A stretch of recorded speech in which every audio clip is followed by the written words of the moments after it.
Oh. Oh. Oh. Oh no. Oh, there we go. God, Hello. we go. Hello, everybody, and welcome to IMBGcast number 47. Oh, there's Dumbo. I found him. Wait, God damn it. I was hiding him, too. Did you find him a while ago? No. Ah. I literally just saw it pop up on the screen. Damn. It literally took me a second because now I'm just looking for him now. Oh, true. Yeah, I am. Do you like his hiding spot, though? You mean right by my dick? Well, he wants to get a good... He wants that good suck.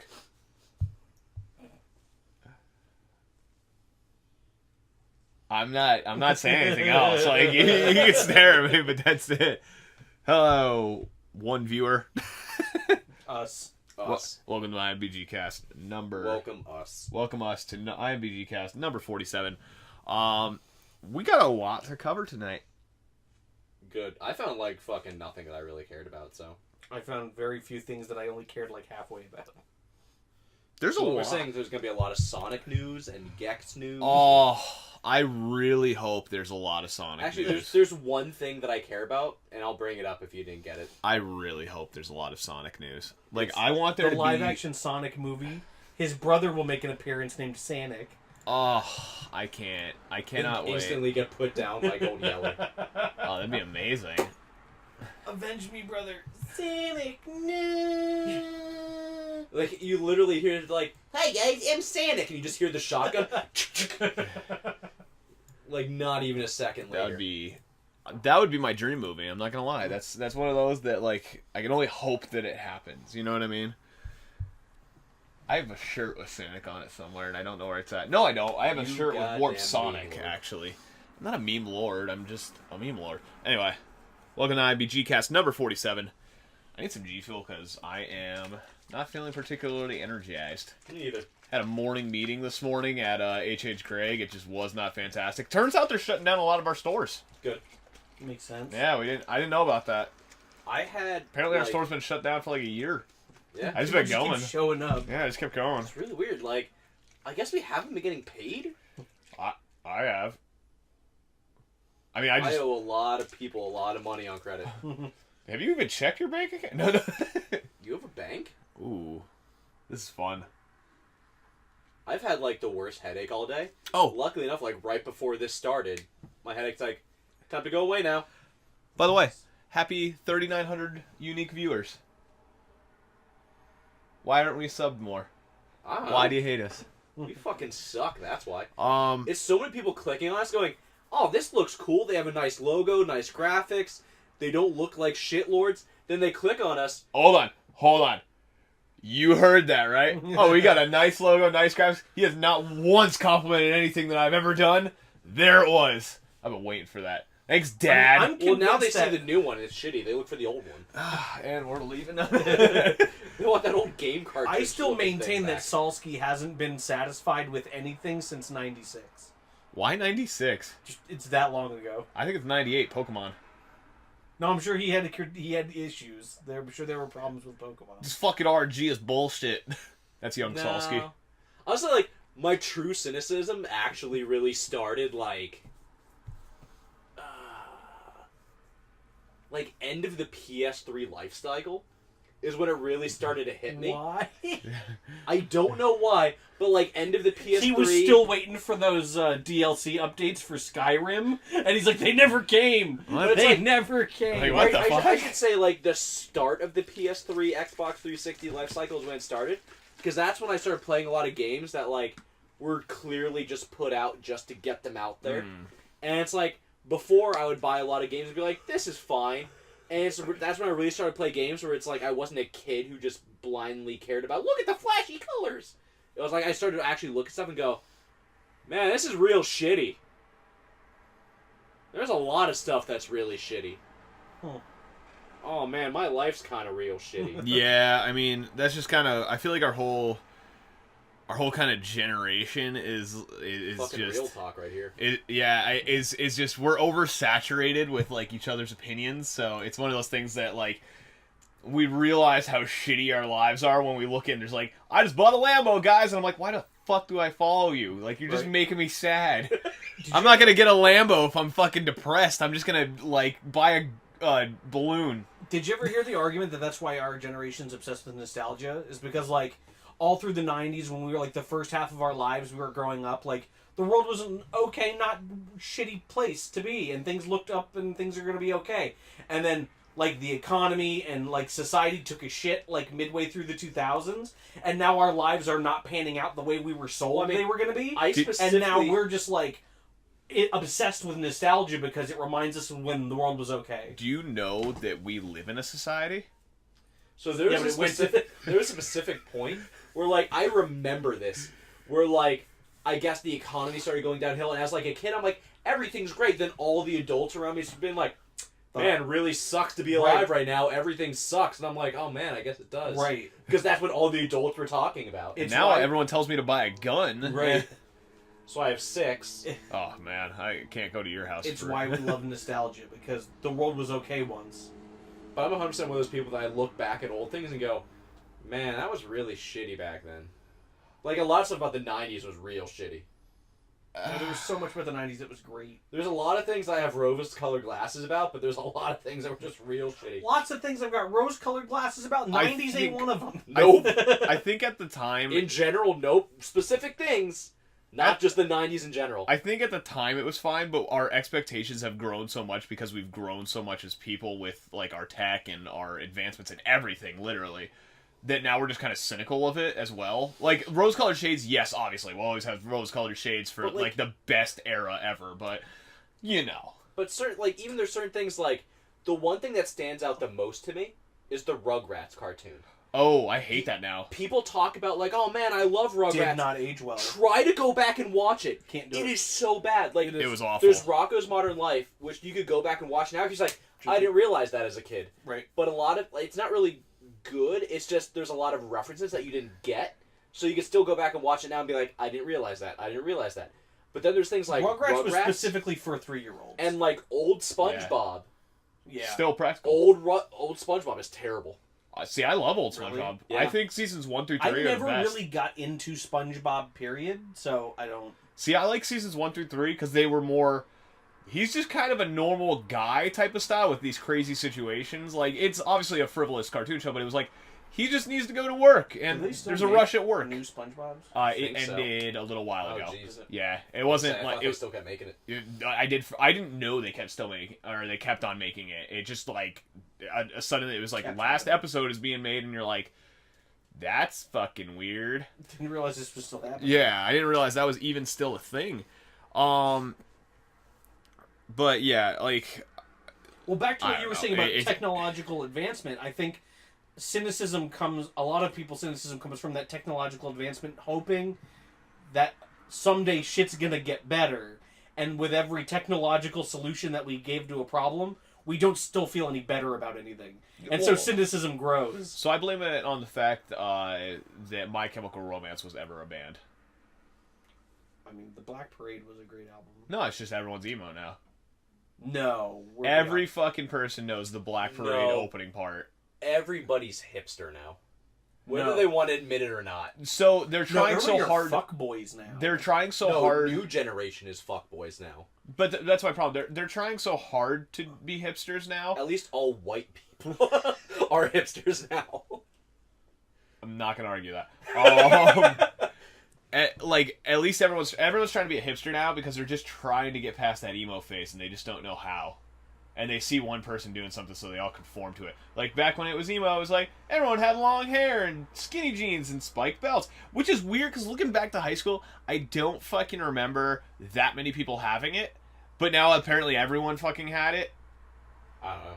Having what? Like, that look, the emo, like, post-hardcore look. They didn't, but everybody says they did. Everyone says they did have that phase, and I'm like, I thought I was going crazy, because I was like, I remember, like, 10 kids at, like, Valley West that had that fucking look, and I'm like, now I'll see people that were like pure fucking prep, like looking at them, they're like, I remember being like this. I'm like, bitch, you wore a fucking polo every day. Right. Shut up. Yeah, I never had that. At least I knew that I was trying to be cool. One of the cool kids. See, I think skater kids, grinding my nollie board kids. Wearing the women's jeans. I never wore women's. That's the one thing I will. And I was about to throw something out. No, I used to wear Crew, though. The KREW ones. The ones that were like... No clue. They were literally like designer skater pants. Like, I used to rock those. Never paid crew prices because I worked at a fucking skate shop. Suck my dick, idiots. Can somebody clip that if anybody's watching us? No. But what Just you're suck my clip dick, that. idiots. So what you're saying though is the quintessential hipster attitude though. It's like I did it first, Yeah. right? Everybody wants to say like, "Oh my god, you're a hipster because this is how you look." You could be stylish and not be a hipster. What makes you a hipster is that like I needed to have been the fucking dude that listened to the first Arcade Fire album. Like it was me. I did. I was at their practice space. Right, No. exactly. Right. Remember, like, way back in the day where, like, someone would, like, bring something new to you, and you're like, oh, that's cool. I did that before. You didn't even think about Right. it. Like, Thank you for introducing me to this new cool thing. But now it's like, here's this thing I discovered, and you're like, fuck you, you're not allowed to like that. I did it first. It's like, why is that our mentality now? Cause I don't think that is our mentality though. Like ours specifically, it's not. Like I don't give a shit. You're like Sean originally showed me Borderlands, like the original Borderlands. Like we're not segueing yet, but like he showed me the original Borderlands like a year after it came out. I was like, what the fuck is this game? He's like, just play the first few missions. You're gonna hate the first 5, and then they're gonna be great after that because you get in the Firestone and it's fucking awful. Yeah. But it's like it's one of those that I looked at it. I'm like, yeah, it is pretty fucking bad. And then I got into it. I'm like, thank you for showing me this. Right. Or somebody will show me an anime, and I'm just like, I fucking seen it, you pleb. Have you watched Evangelion? I saw it when it was still being drawn. And I just don't get I watched over their shoulders. And I don't get their problem with that. No, but that's my thing. Like, somebody shows me something, it's like, yo, that's fucking dope. I appreciate you showing it to me. It's trash compared to what I like, but I think people just think it's a weird.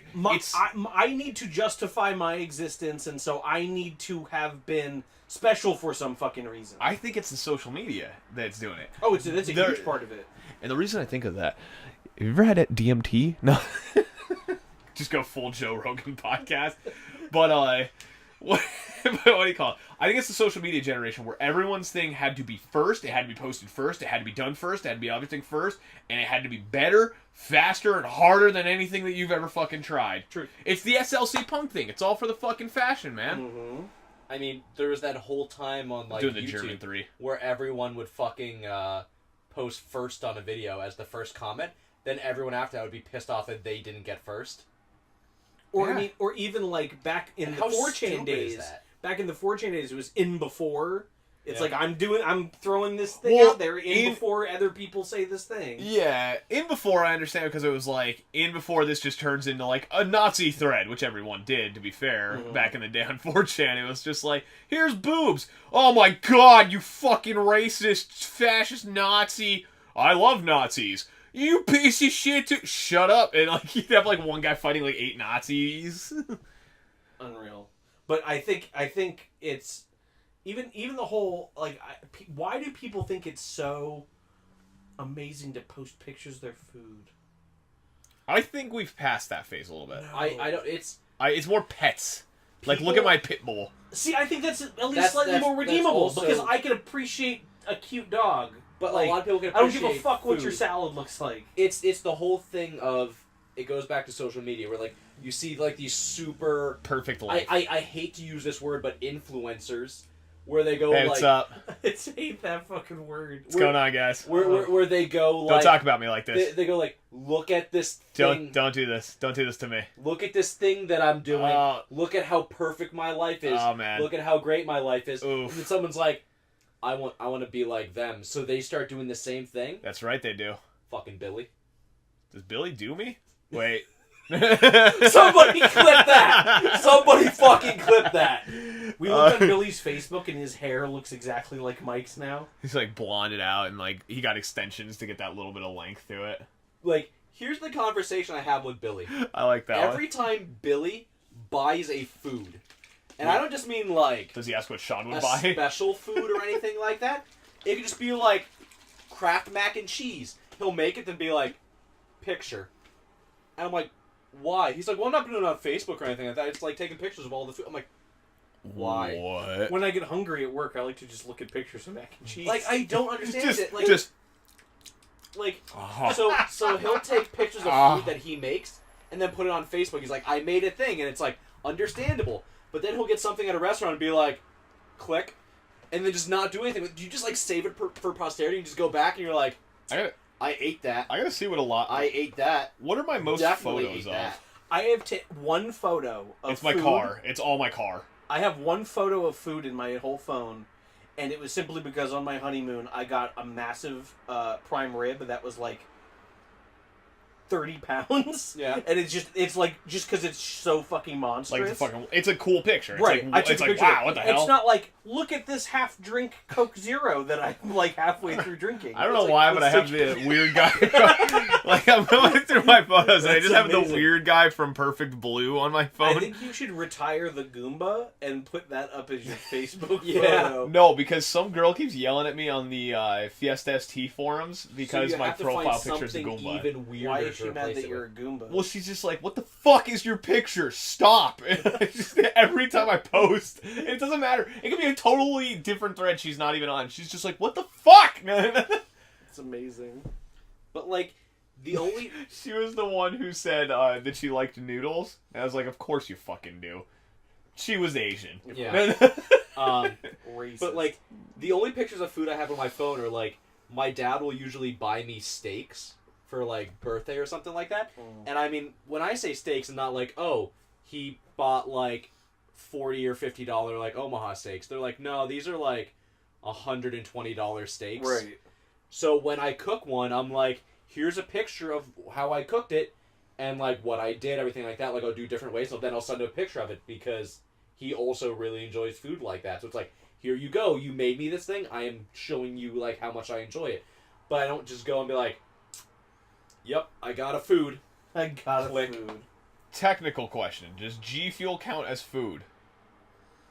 Food Yeah. and drink, yeah. Sure. Okay, so I've got a lot of food pictures. Real pictures. I've got that, and I've got Arizona's. I found out I take a shitload of pictures of, like, Arizona's. Like, there's one of my Fiesta with Middlesworth barbecue chips, which if you aren't from this area, import know. some fucking Middlesworth barbecue chips, and, like, 2 cases of Arizona's, like, right when I got my car last year. And then a bunch of noodles, because of Saw Noodle it. Club. Amazing. You seen this This yet? was on Reddit earlier. No, let me see what that is. What is it? That is the... Fisto, my friend, are you alright? Here, let me help you to your feet. I fisted hard, He-Man, but I could not fist them all. Oh my I god. should have shown that to the camera. What in the fuck? crazy fisting gingers. That's a movie. How did we get on this tangent? I don't know.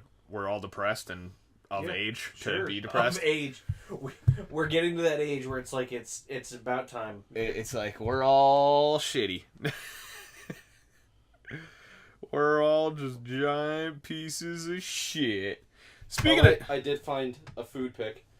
Don't talk to me or my son ever again. there's a good food picture of Billy actually when he's dressed as the Pillsbury Doughboy. Oh, I thought you were talking about the raviolis. Did I show you that picture yet? No, I'll show you that later. Oh my god. Whatever. Speaking of giant pieces of shit, Borderlands 3 is gonna be an Epic Store exclusive. On September 13th it launches for PS4, Xbox One, and fucking Epic Launcher. Why? Just buying it for PS4. So wait, real I am quick. not supporting you them. bought the Diamond Loot Box edition. What does that come with? Just an Epic Game It Store probably key? just comes with a key. Okay. My thing is, I didn't buy it through Epic because you could. Sure. I bought it right through fucking 2K. Maybe it's a disc. If it's an install disc, what I'm gonna fucking do is I'm gonna find the goddamn launcher and I'm just gonna launch it outside of the Epic launcher every fucking time, and I'm gonna play single player for 6 months until it comes out on Steam. You know, the platform that I have 450 games for, and I don't have to choose another fucking launcher for one fucking game and bloat up my fucking software for an inferior piece of shit. Or you could buy it for PS4 and play with me. Or if you buy me a PlayStation subscription, How much is PlayStation for a year? well, I don't need it for a year. I need it for 6 months. How much is I gotta PlayStation play. for 6 months? $30. That's not bad. Why would I buy you that? If Buy you it. want to play with me, if you want to fucking have PS4 and play with me, you pay for it. Why? That's terrible. What's weird is I'm arguing with nobody. Nobody's actually over there. We recorded this earlier. This is so weird to try and fucking get Why this do you up. keep yelling about pineapples? I think I forgot a line. Good point.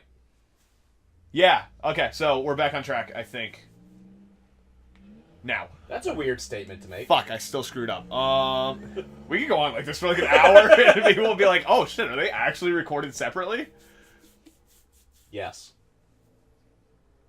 I don't think that.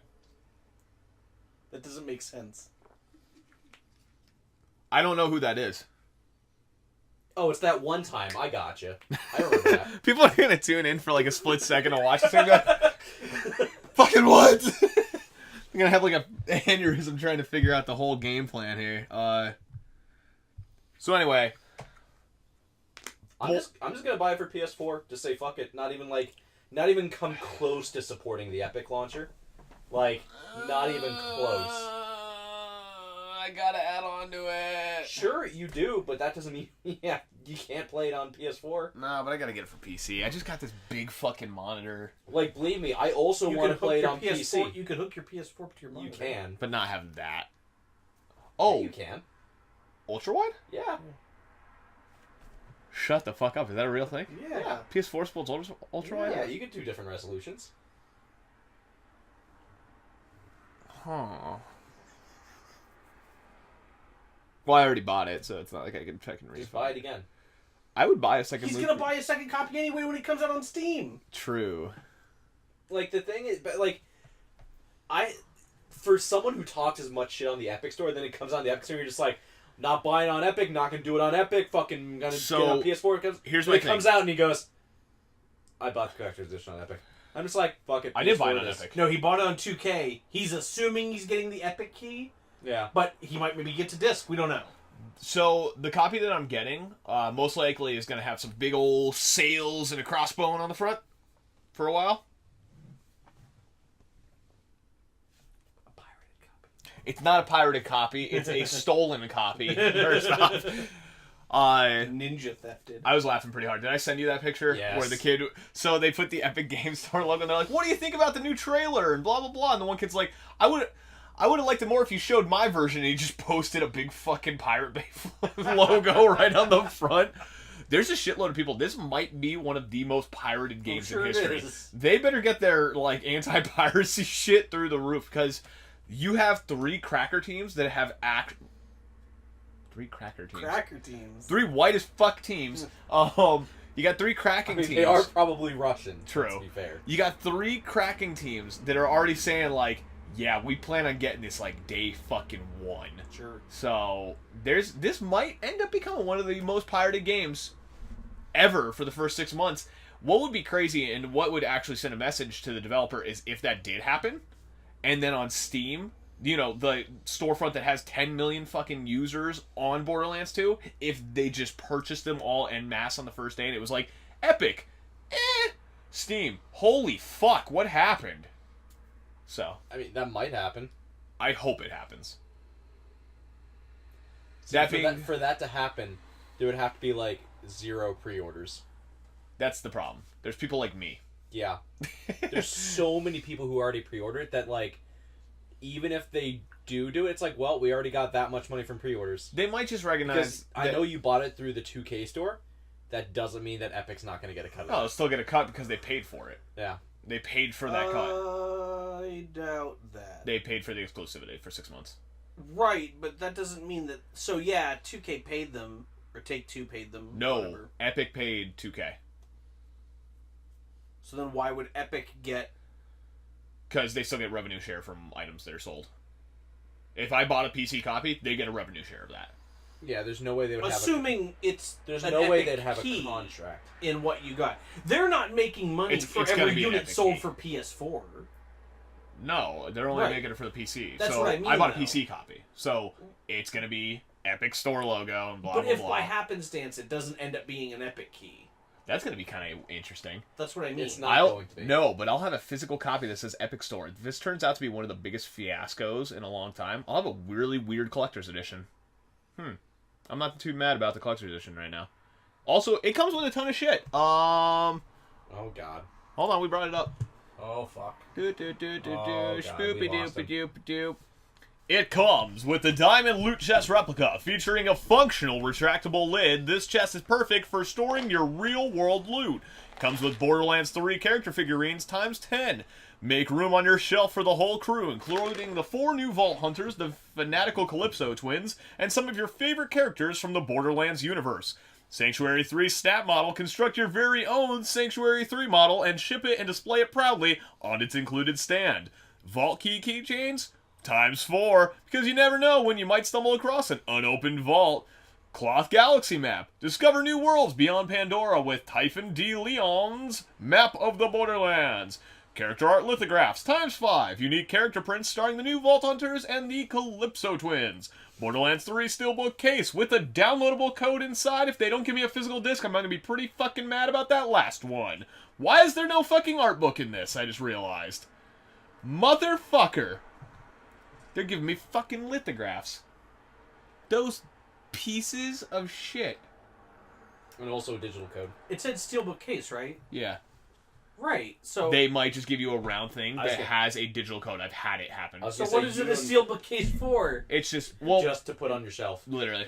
It happens... no disc to go in. It happens more than you'd think. Yeah, sure. I think I have one here for, like, Tomb Raider or something. That's insane. I mean, it's still better than... I forget what fucking game it was where it came... Where the collector edition literally didn't come with the game. Oh, that was, Andromeda. Mass Effect. The weird collector's edition with the car. Yeah. Literally didn't come with the game. Oh, by the way, there are more editions. There's the Super Deluxe Edition, which is just the 4 campaign DLC packs, as well as the game, and the Stallion skin, weapon, trinket, and grenade mod, which is also in the crazy one. The Borderlands 3 Deluxe Edition comes with the Retro Cosmetic Pack, where you get, like, retro shit, Neon Cosmetic Pack, Gearbox Cosmetic Pack, the Toy Box Weapon Pack, and a pre-order bonus, which is all included with all the other editions, and then the Standard Edition, where you just get the fucking game. There was some abilities announced, like Mose the Gunner. Mose... I gotta do this as like an announcer again. When Mose needs backup, she digistructs her mech, Iron Bear, for a sucker punch of additional fire. Amara the Siren, a confident, capable brawler... Yeah, they spelled that right. A confident, capable brawler with the ability to summon ethereal fists. Amara uses her siren powers to smash her enemies. Flack, or FL4K, as the Beastmaster. Flack lives for the hunt. I think he's a Claptrap, He's a robot. I don't know that he's a Claptrap. Well, the only reason is Claptrap isn't Claptrap, he's CL4P or whatever, and Flack is FL4K, which is pretty funny. Yeah. So yeah, you can use Beast, and Zane is the operator specializing in battlefield gadgetry. Zane is extremely proficient at slipping into combat, creating chaos, and sneaking back out if he was never there. I might honestly play as Zane. That's me. Okay, so I'll play as Flack. Because it was either Beastmaster or him, so... I'm surprised you're not going as... yeah, you know, I know you wanted the Siren. I'm surprised you're not going for Mose. She's your stereotypical soldier-type character. I don't fucking care about the mech, to be honest.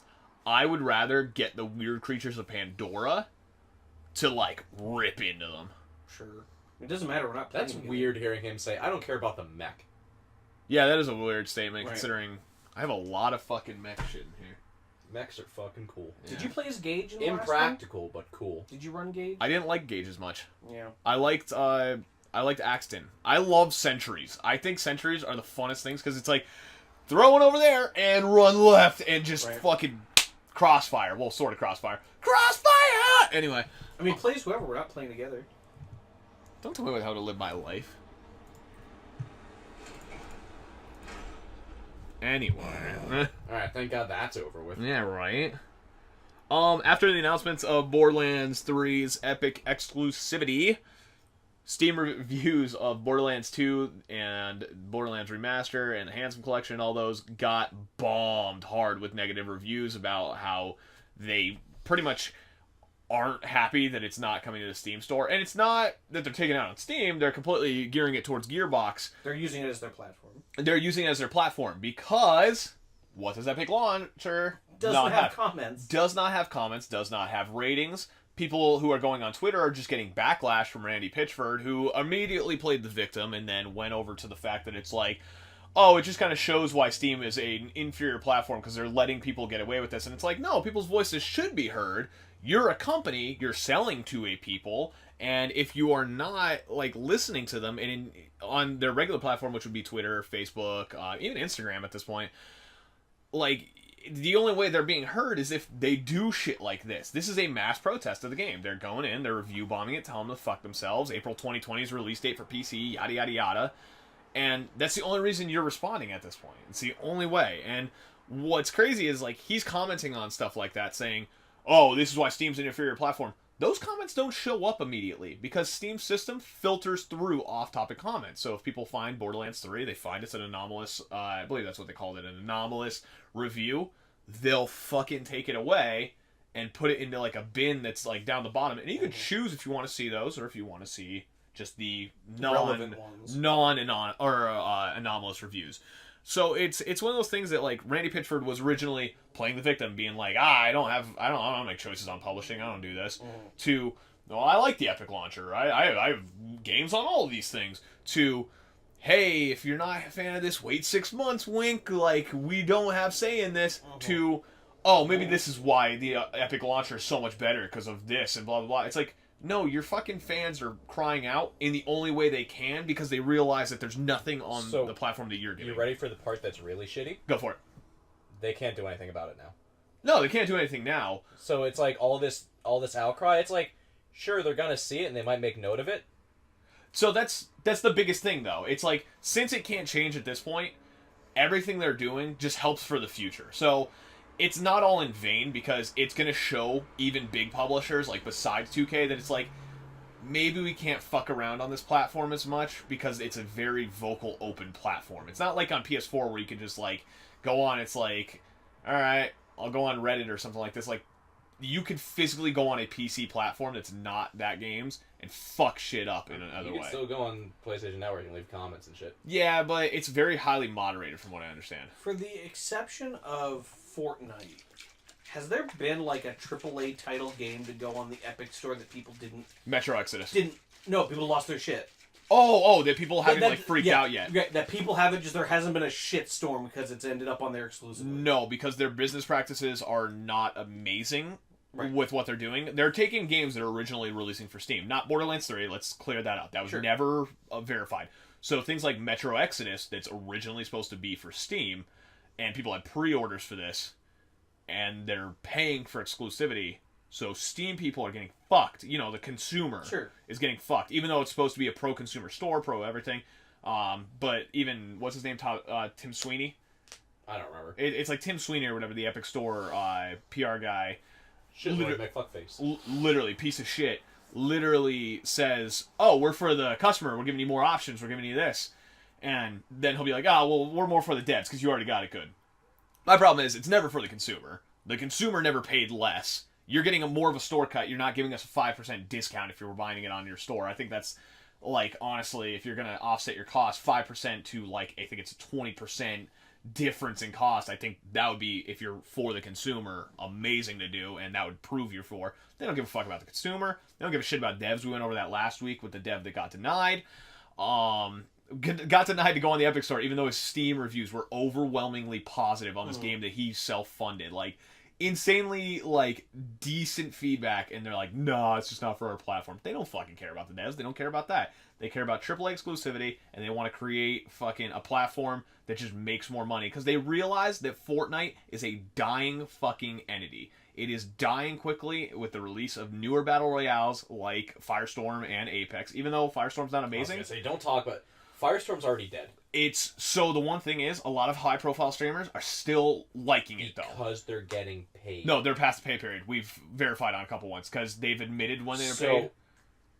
Their thing where it's like, hey, we'll pay you to play it for this amount of time, that's over.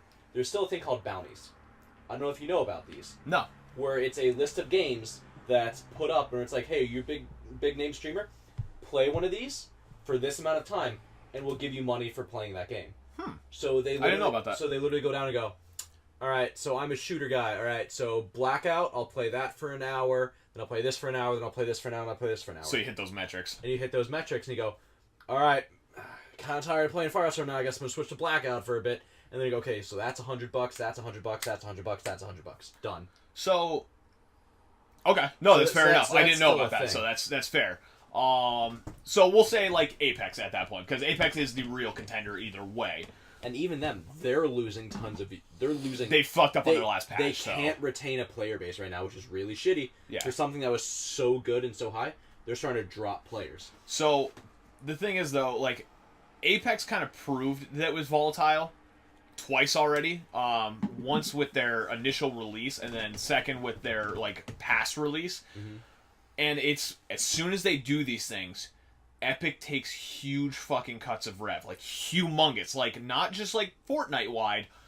Epic, like the company takes like a 48% loss on the release of Apex. They took like another like 20% on the season pass release for Apex, or battle pass, or whatever you want to call it. So you're getting these things where like Epic's volatile. They're struggling because Fortnite's gonna fall off. It's gonna like just keep Eventually moving down. it will die. And that's the thing. It's all games die. Like Rocket League, when I first started playing, was so much more of a player base, and even with the competitions, with everything like that, there's a steady base, but it falls off very quickly. Like even the viewers, it used to be like 50, 60,000. Now the game's at what, 3,000. So it's one of those things that your game, while it might be popular now, is going down. So what are they doing? They're buying all this exclusivity. They're buying all these games. They're doing all this because they know that when this all goes down, they're fucked.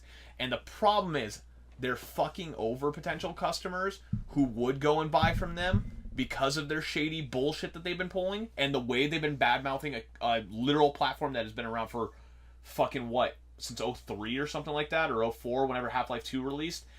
And they're bad-mouthing it, and it's like, that's not the way you do it. You say, hey, that platform's good, but check out this fucking thing. Mm-hmm. And they're not doing that. And as they're moving, like, as they're grasping at these fucking straws and everything like that, they're missing why Steam is so supported.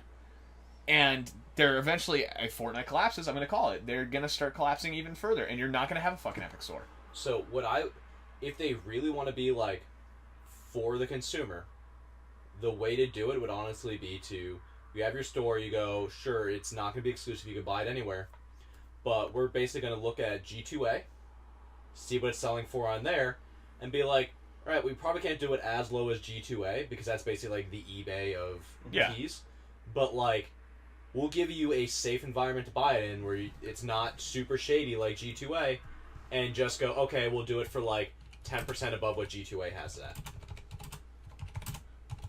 I think another big thing too would be start incentivizing people Because with, add-on content, and by that I mean like, if you go on to most platforms now, there's going to be like, here's this exclusive shit you can only get on the PC PS4 version or whatever, the PS4 or the Xbox, whatever. Like, start throwing your hat into that ring. Okay, so I think the way they should do it is because they show the breakdown. There's quite literally an 18% of revenue split for the developer to put onto Steam versus Epic. So, okay, dev might get more, but if you want to show that you're for those devs and for the consumer, mark your prices down by literally 5%. Well, that's what I'm saying. Literally just be like, how hard would it be to have just a bot that would just scrub G2A and be like, alright, automatically adjust all the prices just 10% above what G2A is? Give us a secure platform to buy it on. Because how many times do I buy games on G2A? Like the little mystery 5-packs and shit Well, sometimes. that, and just because I go on Steam, I'm like, man, this game is like $40 on Steam because it's not on sale. Then you go on G2A and people are like, I bought these keys on sale, so it's like $20 instead. I'm like, yeah, I'll buy it. Yeah, like, see, Because I don't even... it's so much cheaper on there, but then it's like, it's still a Steam key you put it on there. Yeah. Just, okay, Epic's just going to go, alright, so this game's on G2A for $20. We'll sell it to you for $30. They need... Except it's going to be directly through our store where you don't have to get a random key, type it in, add it, do that whole thing. It's just there. They need the features, though, too. That's the problem. They don't have the features that the Steam store physically has. And I feel like it's launched definitely in a phase that's just, it's not where it needs to be if it wants to compete. And that's where a lot of people are having an issue as well. It's like, I have a massive Steam library. You have to pull me away physically from that Steam library. How are you going to do that? Better prices is one of the best starts you could possibly get. I think, honestly, they could have much less features. Don't have the workshop, don't have anything like that. I don't care about the workshop so much. That's on, a specific. Cut down so much on those features. Just give us a cheap, safe environment to do everything like that on. And that's all they need to take a huge amount of people away. Because if you go... Massive. Hey, you can go buy this game on Steam, it's $60. Or it's a brand new game, buy it on our site, it'll be $55. Just that $5 difference is enough to pull a whole bunch of people away. I agree with Even that. if you don't have enough of it, because there's going to be enough people that are like, I don't have enough money to buy multiple big name games a year. I could save $5. Yeah, I'll save $5 every time I purchase. Like me, the way I use Steam, I basically go in there and go, what's on sale? Nothing I care about? Alright, buy.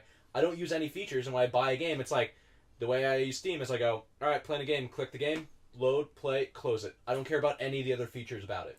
The only thing I like on Steam feature-wise is the weird community aspect where there are guides and like things like that. They kind of incorporate into the workshop. That's Not fine. I have Google. I don't care about those No, guides. but that's just, I think it's a nice feature to have because it builds a community around them. Because with Reddit as a thing, the Reddit community is already so much larger and so much more focused than just the Steam community because you get people on PlayStation and PC and you get everyone there. No, I agree with that. It's just so it's like when that's the kind of thing, it's like, all right, I can get the same experience from that just on Reddit. See, my thing is like I'm not a fan of Reddit like at all. Like I hardly use Reddit, and I would rather like if I'm looking up a guide for the game, if somebody wrote it on Steam, it's literally I pull up the game, it's right next to the game, and it literally sometimes shadows like, hey, this was already posted on Reddit, but here it is. I just don't like Reddit, so I like having that like micro community that's able to like kind of sit there and just be like, hey, like if you don't fucking like this place, we got to you. So I'm not saying it's for everyone by any means. You should really take another look at Reddit for certain things. I try, man. I can't do it. It's just ugh. I love Reddit. It just feels like a giant forum, and I'm not a fan of forum formats the way it is. So like, but that's all the Steam guide review things is just a forum. But instead of having to go through, all right, so I go from homepage to this, you go, all right, I go from the Steam homepage to the game to the forum. It's the same thing. No, you just click on your game that you're about to play and you just go next to it, and there's guides. And it's the same thing. You go from the Steam homepage, you click on your game, which takes you to the game page, and then you have everything right there. It's the same thing as a forum. I never where, click like, on game. With, like, on Reddit, where it's just, all right, I'm on the Reddit main page, click on the Reddit subreddit I want to go to, and everything's there. Yeah. It's the same difference. I don't like Reddit. That's my thing. So that's why I'm saying it's always good to have that feature set, because it's like, you'll have people like me. Like, I know a shitload of people that just don't like Reddit. It's just, they feel like it's a messy format in general, and it's one of those things that, like, even if, like, user base, like, for the most part is like, okay, Reddit's there are still a lot of dedicated people that will still do that. Like, that's a big point that was actually brought up between the Steam thing. It's like, the community base, the reason people are so rabid and banding together is because it's just like, yeah, we're all fucking Steam users, and we can all, like, join in on this. And then, if you post something on Steam, you can get updates about your game and alerts about your game, instead of like, oh, somebody responded to this thread or that thread or anything like that. It's just right on your gaming news page, which is awesome. So it's one of those things that, like, I appreciate it, because, like, I had a question fucking forever ago about the one TF2 product line that was coming out, and it was just, when I would launch up Steam, it'd just be, like, right there for me. Like, I'm ready to play the game, I read it, and I'm good to go. It's simple system. I'm not, like, drudging through, like, Reddit or going through my notifications, and I have to click on my name, and it's just like, you responded to this thread, and I gotta click on that thread, and I'm like, fuck this. So here's a weird question, right? So we're talking a lot about how, you know, the Epic Store will shit the bed eventually because Fortnite dies or whatever, blah, blah, blah, blah, if they don't take the appropriate steps to, like, get better or whatever. Do you guys feel as though it's possible that devs... So, okay, we've got, you know, Gearbox is on board with Borderlands 3, right? Whoever Metro's... They had Metro, right? I think there's probably one or two other AAA titles that I'm not thinking of. The one thing I laughed about Metro was like, oh, Metro Exodus sold more copies in the first week than the first one did. And it's like, of fucking course it did. And they're like, oh, it's because it was on the Epic Store. It's like, no, it's just a new fucking game, and they already know the IP now. It's not the first IP, or it's not a new IP, I should say. Right. Yeah. Do you think that devs are going to start, you know, let's take, I don't know, Bethesda, right? And let's say the next Elder Scrolls is coming out, right, at some point. They'll be on Bethesda launcher. Well, no. Yeah. I mean, maybe. Yeah. I listen, Fallout 76, that abomination of a fucking dumpster fires on Bethesda launcher, they're going to support it. I'm just using them as an example, Go for right? it, yeah. So they have big companies that don't have their own launcher. So they're Yes. doing their Pick again, nerd. decision making. Do we put Elder Scrolls on Steam, Epic, or both? Right? Yeah. Do you think inherently, just from all the shitstorm that's already happening, that it's just going to inevitably, like, at some point within the not too distant future, are we just going to not see Epic exclusives because devs are just going to be like, you know what? We're going to put our shit on your platform. We're not going to take it off of Steam because, frankly, I just don't want to hear people bitch. I think that you are going to start seeing from this situation Right. in particular, because this is, like, Metro was, like, kind of like a spark, but it's Metro, you know what I mean? Sure. It's not as crazy of a user base. Borderlands 3 is fucking huge. Right. Like, it's huge. And maybe it takes one or two other big AAAs to go the way that Borderlands is going I think right this now. one is sparking it, because you're Probably. seeing a couple other companies, like, comment on it and saying that they don't believe in exclusive deals, because other companies are being asked right now, like, yo, we know that you have a fucking game in the works. Don't fuck with us. Like this. Right. And it's one of those things that, like, I think it's starting to get that message across, and I think people, like companies are gonna think twice, but the problem is they're getting a fat paycheck instantly Yeah. from Epic. They're getting a larger revenue share from Epic. So if their sales flop on Epic, they still got that paycheck to back up on. Sure. So the one thing I'm interested about is how many of these will it take For it to, like, collapse it. before it actually does switch over. How many exclusives will it take for devs to go, yeah, we hear you that you don't want this here. Too bad we're getting our paycheck. Where there's enough exclusives on the Epic Store where people just go, yeah, all right, fine, and just switch Fuck it over. and give up. Yeah. And they're just like, all right, I'll How have my many will Epic. it take? After Borderlands 3, is there like a next game that's like, all right, this is actually just an Epic Store exclusive. Not for like 6 months, not for like a year, just it is exclusive. How many of those does it take before people just go, I think it's kind of. fuck I it. think it's already kind of there. So, like, you brought up the Metro I mean, you Exodus already numbers, fucking- right? You brought up the Metro Exodus numbers, right? This is the same kind of thing that happens in politics. We've got a vocal minority, right? Like, tons of people are bitching and complaining, but those people bitching and complaining very loudly make up a very small percentage of gamers. And I think a lot of gamers are just kind of like, I mean, it's not great, but okay. I'm going to install that fucking. Are you Epic being a Game Store. sexist homophobe right now? You're saying a very small portion of people are yelling and complaining. Yeah. Are you saying your opinion's only right? No.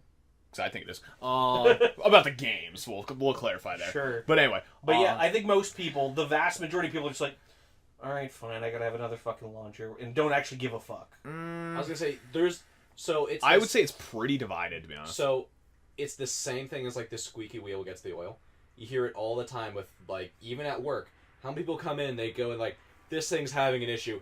Everyone's having this issue. It's like, well, yeah, because you search that issue, Right. and you find that community. It's the same thing with this, where it's like, oh man, if I type in "fuck Epic," you're So, gonna find tons of people. the one complaining big that thing- fuck Epic. Right. The one big thing that's on the people's side, though, the sheer amount of reviews that Borderlands started incurring from unique people who owned Borderlands 2 is a massive number. So that's starting to show an influx right there. But how big is that number compared to like the initial pre-order sales? Is what I want to know. I would have to see those figures. You know Like- what I mean? Like, I'd have Like to see that's them. one of those things where it's like if you have a huge number of people complaining, but then they're like, how many people complained and then still bought it, or how many people just bought it and didn't complain, like, or how many people actually complained and then actually didn't buy it. What That's what I want to know. Is I want to know the number of people who actually complained. And That's then my thing. Actually said fuck it. I have no space, so I would never do that because I have no space. I bought it. I bought it for PC, and that's it. It is what it is at this point. Like, I bought it because I want to fucking play that game. My biggest thing is I want to see when the Steam version drops, I want to see the numbers that hit day one versus Epic. That's my most interesting figure that I want to see because that's going to show how true this whole thing was. Like, if it's like, yeah, we sold like fucking 1 million copies on Epic, and then the second it drops on Steam, people are like, we sold 3 fucking million copies. I want to know how. Then the other side of that is how many of those are people who bought it on one and then on the other. True, Just- because that would be a just nice as- crossover just for as- it. Because But that would also send a message, because it's like, I'd just rather play it on here, and I'm willing to pay for it to play it on here again. But does that send a message so much to the developer as if we do this again, we'll get more people to buy our game twice. I think that's You'll never know that I think cross that is view. the worst. That's the thing, though. That's the worst possible thing someone can do is buy both copies, because and no, it might show them because- that there's a huge community on Steam still, right. but this system still It's going to makes get us me more double money. money, right? It's going to than get me just double money putting out of it- some people. They won't know if it's double money, though. That's my thing. So You if have like to assume though. you can't though. You have no way of knowing I'm on Epic and I'm on Steam. You will see who bought it on Epic, who bought it on Steam. So if there's 1 million copies on Epic, 3 million on Steam. Is the Epic launcher still stealing Steam files? It's a weird situation, and Valve's looking into it. Maybe, From what I know. maybe that's part of the data that they're mining. The developer will 100% know. You don't link your accounts though. Just look at IP addresses. I guess. Are Like- they really scanning IPs though? Probably. That's fucking sketchy. It's probably not that difficult. If anything, I would see how do emails you- instead. How do you think people get banned online all the time? They literally go, look at this IP doing this sketchy thing. Oh, that IP is doing that sketchy thing I just again," wonder, and do go, they look at "Bang." IPs for sales though? That's weird. Well, not. They very well might look at IPs for sales.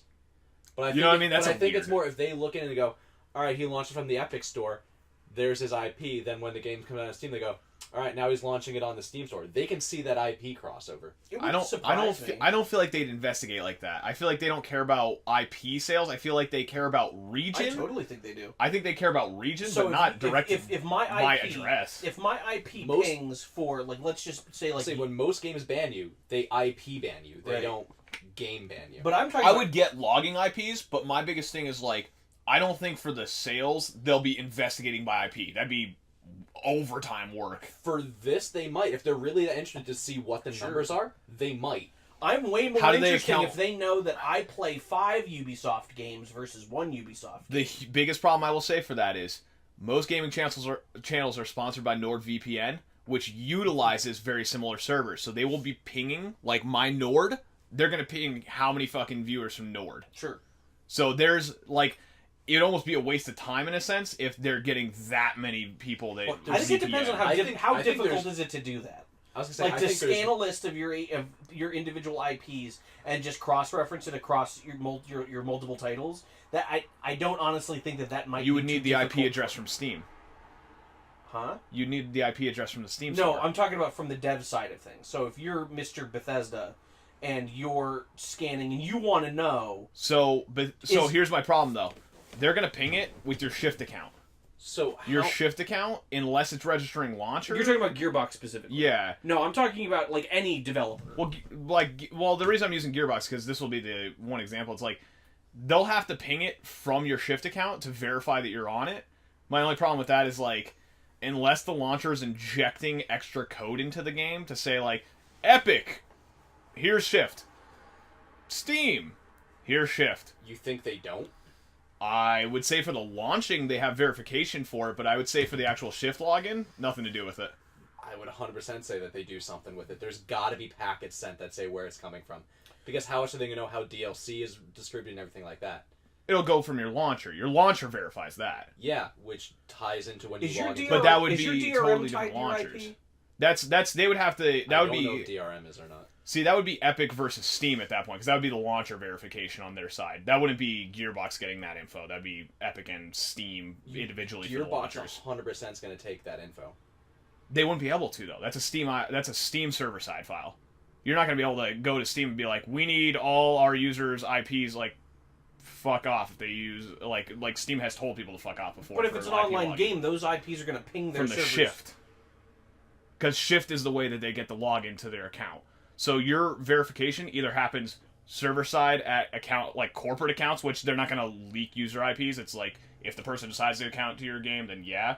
Or they will just log from Shift, which, like I said, unless like they're taking the launcher and then launching it and then injecting extra code into your game, which is literally fucking malware at that point.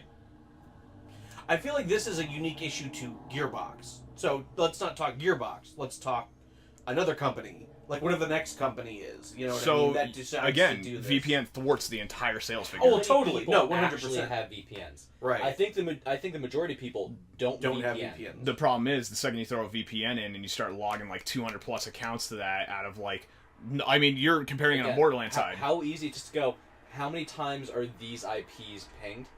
Like, and not like device IPs, like server IPs. They go, alright, these are pinged, these are pinged, these are pinged. These ones are pinged a lot more frequently than the other ones. They'll be able to see unique IPs like that. So then you'd clear out the VPNs, but then you're at an inaccurate number. That's my problem. So say to every 1 million... But it doesn't have to be precisely accurate. They just need to have a general idea. They don't need to go, alright, we have exactly 1,000 more people. They could go, we have a lot more people doing this than this. So then why bother, though? Why put that much effort in to give it a gives them sales general... research numbers? Because if it's between you making $1 million and $1.5 million, But they won't... That's the thing. It's they won't know if they're generalish. That's the thing. It's like, if they're just pinging server IDs, then it's just... If it's more, it's more. They'll put the time into it if it's worth it. Are there any games that cross over between Origin and Steam, or no? I don't use Origin all that often. The reason I ask is it'd be very interesting. I don't know about Origin. I feel like Epic's too Ubisoft young. does. Okay. Yeah, there's lots of Uplay stuff. So I would be interested to. Here's Google the problem, though. What? You launch something on the Steam store from Ubisoft, and it opens Ubi's launcher and just goes to the game instead. It background launches it. Right. I'm gonna look up. Is there a way to tell crossover between people who have purchased something multiple times directly from What would Ubisoft? that search even be? You You know what I mean? Like, that's a weird one. It would take a while, but and the reason I'm asking about Origin or Ubisoft is because they've been around a while. Like, this would Epic be is too such soon. dived research. Like, you gotta wonder how worth it would be, or if they just look at sales figures of the platform and, like, deep dive the sales figures of the platform. Because the thing is, like, even if it is 1 million to 3 million and people bought it twice, that means only a third of them bought it twice. At most. That's still more than. But that's the not thing. at all. Like, the thing is, like, If they is did it on both and they didn't get that million, because my thing is, like, so the you thing would is- sell a third of that. But here's my thing. You would sell a third of that. Is it worth, at most, that's 100% rebuy. Is it worth, like, investigating that tactic? Or... even if they don't investigate and go, we sold 1 million copies here and 3 million copies here. What if we had it on both, and then there's less here but still 3 million here? It's still more, so just why not? No, Even I'm if- not even- saying don't release it on even both platforms. Even if they don't, I was gonna say, like, they make much more money if they launch it as an exclusive than if they don't.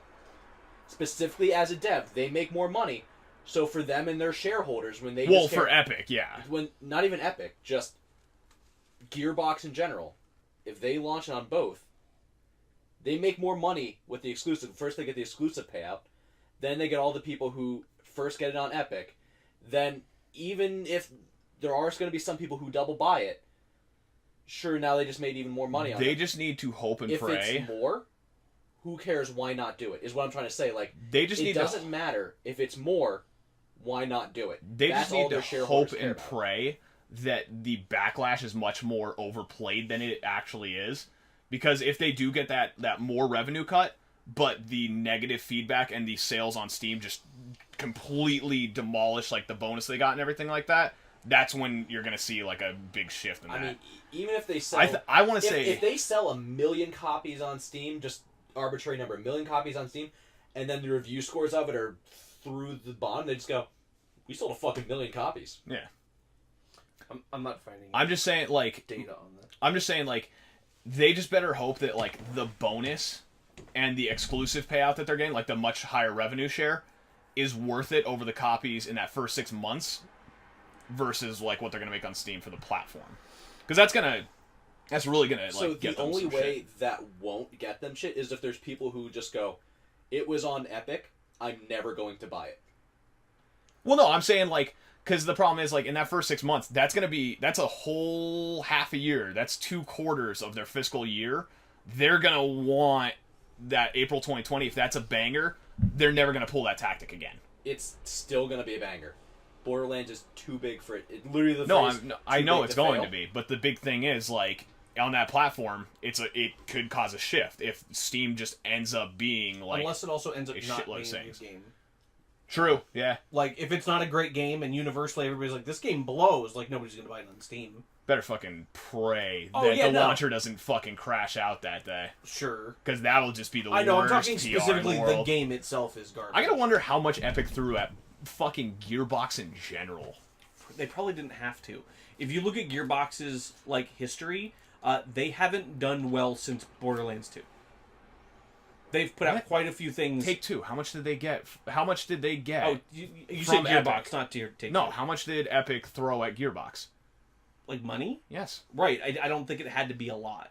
Because they're kind of in the shitter.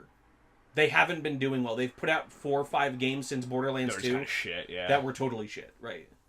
Yeah, Gearbox just Duke needs Nukem did not do well. Bulletstorm didn't They're- do well. They're like the Telltale. Aliens Colonial Yeah. Marines did not do well. That's a fucking great example. They are like Which one? Telltale.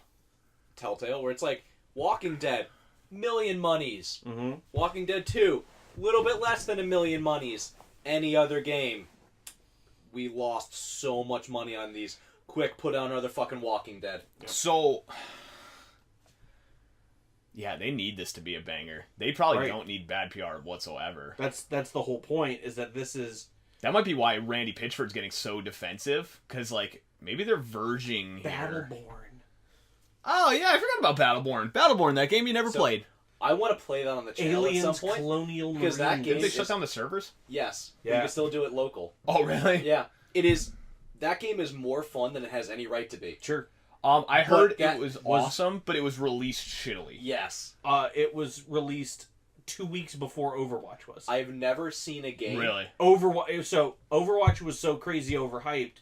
They put Battleborn out. People played Battleborn pretty steadily for 2 weeks. Overwatch came out and nobody went back. It was just gone. Nobody went back. Wow. I've never seen a game that got such a bad launch window as Battleborn.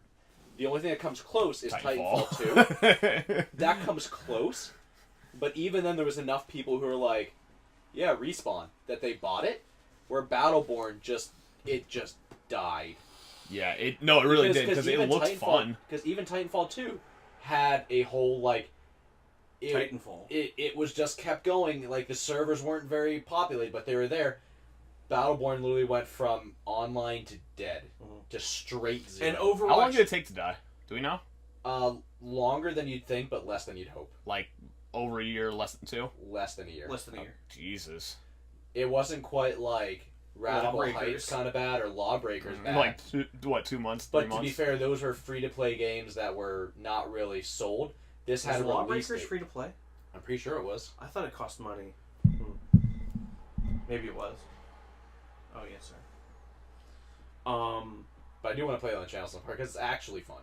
We can do that. And don't I give a still shit. own a copy. I think. Howdy! Hi, Riley. You want to know how bad it got? They were selling console copies of Battleborn in Five Below.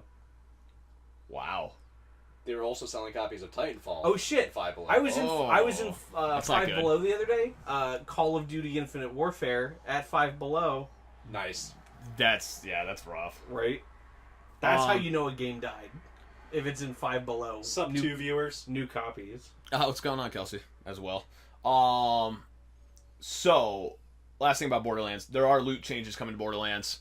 You will be able to see your own loot, or you can change it back to the old loot settings if you like those more so, but you're not going to be fighting over guns. How do you feel about microtransactions? So if you change it back to the old loot settings, Do you know something I don't? That there's going to be microtransactions? Where's that said? I don't have any specific sources. Yeah, you don't. so- Fuck off. Don't even. I mean, Google it. I know, It's it's real. probably going to for skins and shit. I mean, it'll be for shift keys and skins probably. Sorry, go ahead. Here's a matching video. the fuck was that? Okay. Google's fucking spying on us again. I don't even remember what I was fucking saying. My apologies. I don't understand. What? When are you gonna go? You're not good. Good, yeah. I don't even fucking remember what I was saying. Just continue. We're talking about the loot changes. Oh yeah, so if you change it so that you go back to the old loot system, does that only affect you if someone else also changes it to go back to the old loot system? It might be different servers. What game we talking? We're talking Borderlands 3. We're at the end of Borderlands 3. We're actually going to be moving into some anime in a moment here. Even though most of our conversation was the Yeah, Epic store is more so than Borderlands 3 The itself. first hour was We like... stand? Stan? Is that more? Stan, I'm sorry that I didn't call or write you yet. Here, I put my own name on a starter cap. I'll say, is that like new slang that I don't get again? We stan. Oh man, we spill tea. Anyway, I think my brother plays that.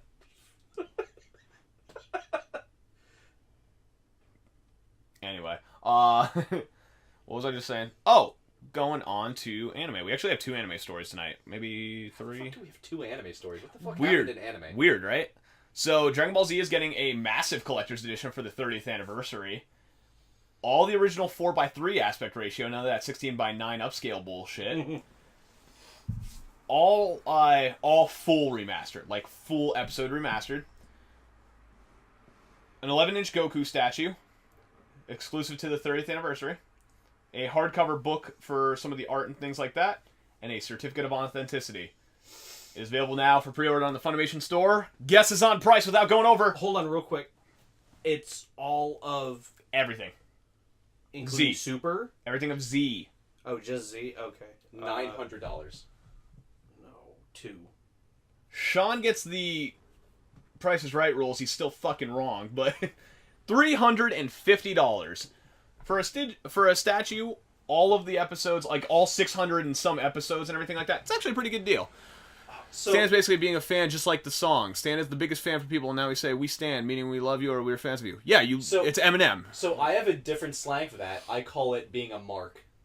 Where you mark out at something, means you're a huge fan. If you mark out, it's like you see a celebrity, you're like, oh my god, I can't believe that. It's called marking out. Why Mark? It's a wrestling thing. Okay. So when I think Mark, I think of like GTA San Andreas, like you're a Mark ass bitch. Man, you're just too black, huh? No, I just really like San Andreas. You're a mark ass bitch. Yeah, hey, No, you're wrong. hey there, hey, you mark ass bitch. Hey, Stan, you're a real Mark ass bitch. Hey, Officer Pulaski, why you hold a boy down? Right.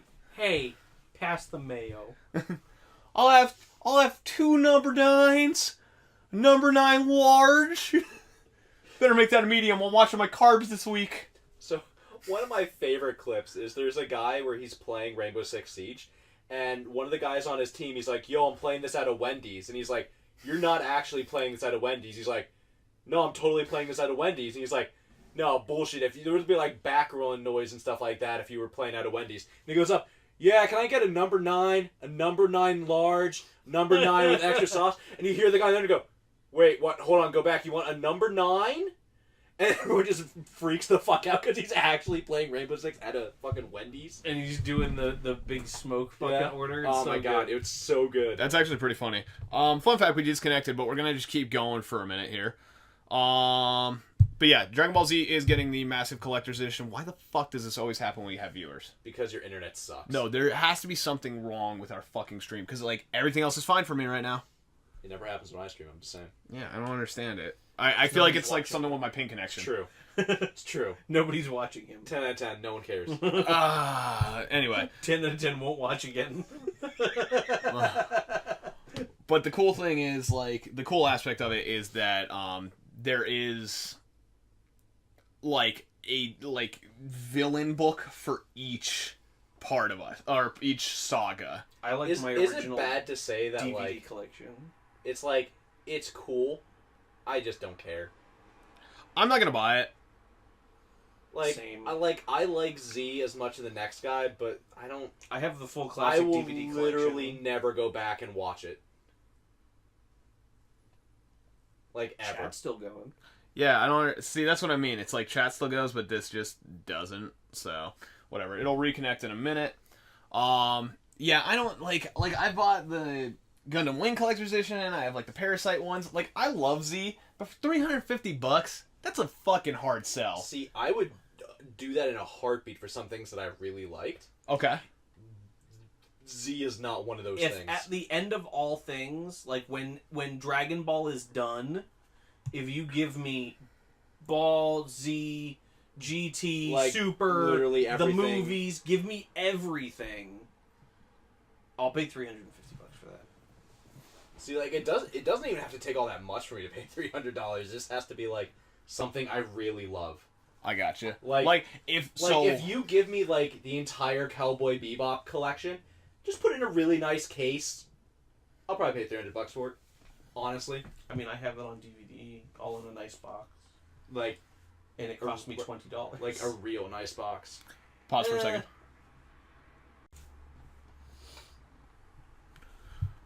I think it's just OBS. I might go back to old OBS in a minute here. Your OBS has always been weird. Yeah. Alright, so we're back on the recording and everything like that. I'm just gonna have to render it out and all that good stuff. Yeah, but whatever. we back. We back, boys. Refresh that shit. Yep, F5. My dude. Press F5 to pay respects. Oh no. Oh no, what happened? Oh, what'd you do? Oh no. Oh, everything's going wrong. Oh no. Oh, we're Oh, so no. good at this. Oh no. True professionals. Oh no. Oh no. Alright, we there good. we go. And welcome back, everybody. So where were we? So $350 we talked about collection. we talked about the collector's edition of Cowboy Bebop and all that good stuff. So yeah, it is what it is, man. For like $20. For $20, sure. I'm talking about like Right. $300, like the collector's. I don't think there's a $300. I don't think there's a series. Like, Cowboy Bebop's a bad example because it's like. It's the best. Well, no. I love Bebop. It, like, immensely. But it's so 26 short. episodes. Right. It's Yeah. 26 episodes. So let me put it this way: Z, or Dragon Ball in its entirety will be thousands. the only way I would buy a $350 collector's edition It is came if. with the model ship. Well, no, like I'm gonna go off a totally different one. I'll go even Okay. shorter. FLCL, 6 episodes. Yeah. What would make me pay $350 for 6 episodes of a series that I own 4 times over? It Life comes size- with a guitar. Life-size Haruko. Yes, ball- but- ball. Okay, so yeah, you got that one. But no, mine would. Doesn't even have to be a good guitar, just a guitar. If they did a first 4 figures or gaming head style resin statue of the whole Haruko holding the guitar over her shoulder while doing this with Naota in the background and the Vespa sitting on like just a random little platform, if they did that with that, a new art book, like they've already released 2 art books, I have them. It's one of those things like if they released it with an art book and possibly something weird for the video, like maybe some behind the scenes that you've never seen or A anything like copy that. of the manga. I need to look it up to see how much that's. Like, Let's see. literally, what, the manga? No, something different. Okay. But, like, But fucking include a copy of the manga. yeah, no, it's one of those that if they included all that, $350, absolutely, I'll go for $400 with that statue. For Cowboy Bebop, that's a hard sell. I didn't buy the Spike Spiegel statue that came out. Spiegel. My bad. Spiggly. Spiggly, okay. Speaking of this, did you see that they announced the cast of the live-action Bebop series? Yeah, we were just going to So- talk about that. There is a limited edition collector edition of Gurren Lagann Go ahead, talk about it for a second. that I'll be right back. that only comes with, it's just Blu-rays. It's legit just the Blu-rays. Guess how much it is? Wait, it's just Blu-rays? Just Blu-rays. I'm going to say In a big fancy box that looks really cool. $450. Shut the fuck up. 500? $750. Close. $760. 700. Yeah. Oh my It's god. $675 right now. How many episodes? There's like 14. And what all? It's just a. It's Gurren Lagann in a real nice box. It's a big box. But where's the 700 and where's the $700? Where? What am I getting? Like, why? Why does anybody buy this? Super limited. Only way to get it in HD.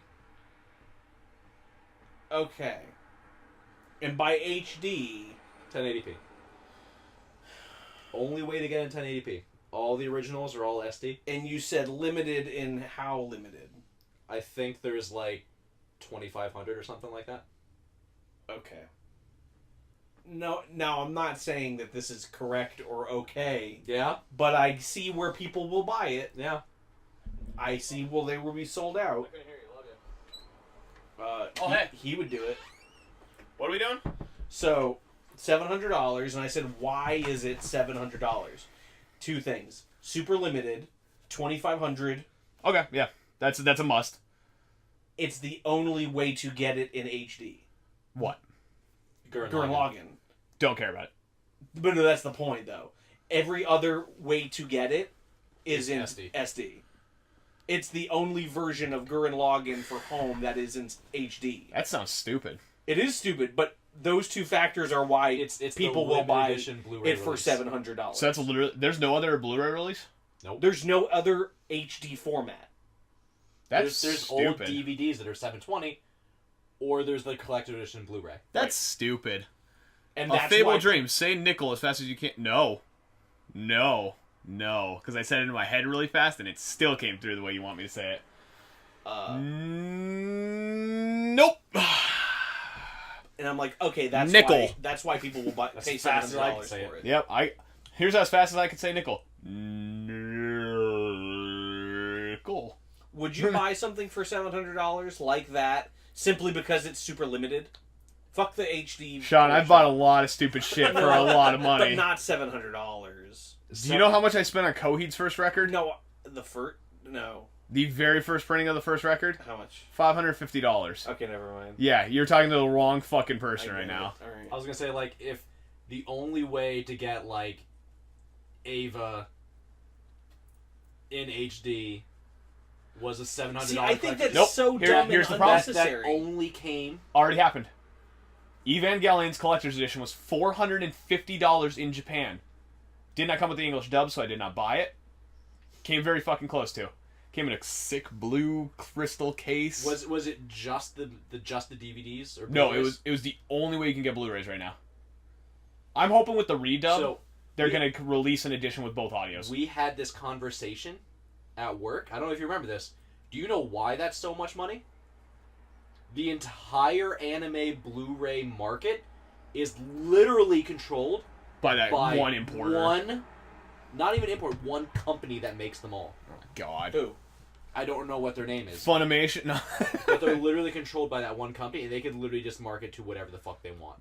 It was the evolution of 4Kids. And then import prices are fucking insane on them. It was the evolution of 4Kids. They ruined anime, and then they ruined anime. So the weird thing about this also, what year did Gurren Lagann come out? It's older than you'd think. I thought Gurren Lagann, or It's older than you'd think. I thought it came out in like 2012 or something like that. Somebody's It like, came here in 2012. okay, Right. so I wasn't crazy. No, yeah. Somebody said the release date, and I was just like, what the fuck are you talking about? Well, it's like how we were watching DBZ in the year 2000, but that shit was from 89.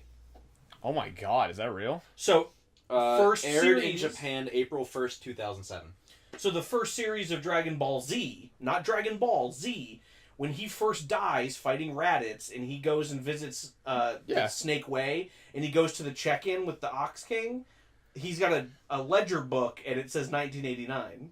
What The first fuck? series of DBZ came out in 89. Thank God Toonami popularized anime to the extent that Right. it did. But that wasn't until, Still 2000, 2001. Still doesn't matter. Right. The fact that they popularized it and I count that for a lot of the reasons we have this type of shit Dragon today. Ball came out in, I want to say, 85. When the hell 86? what in the hell is even that? No, what the hell was Gundam?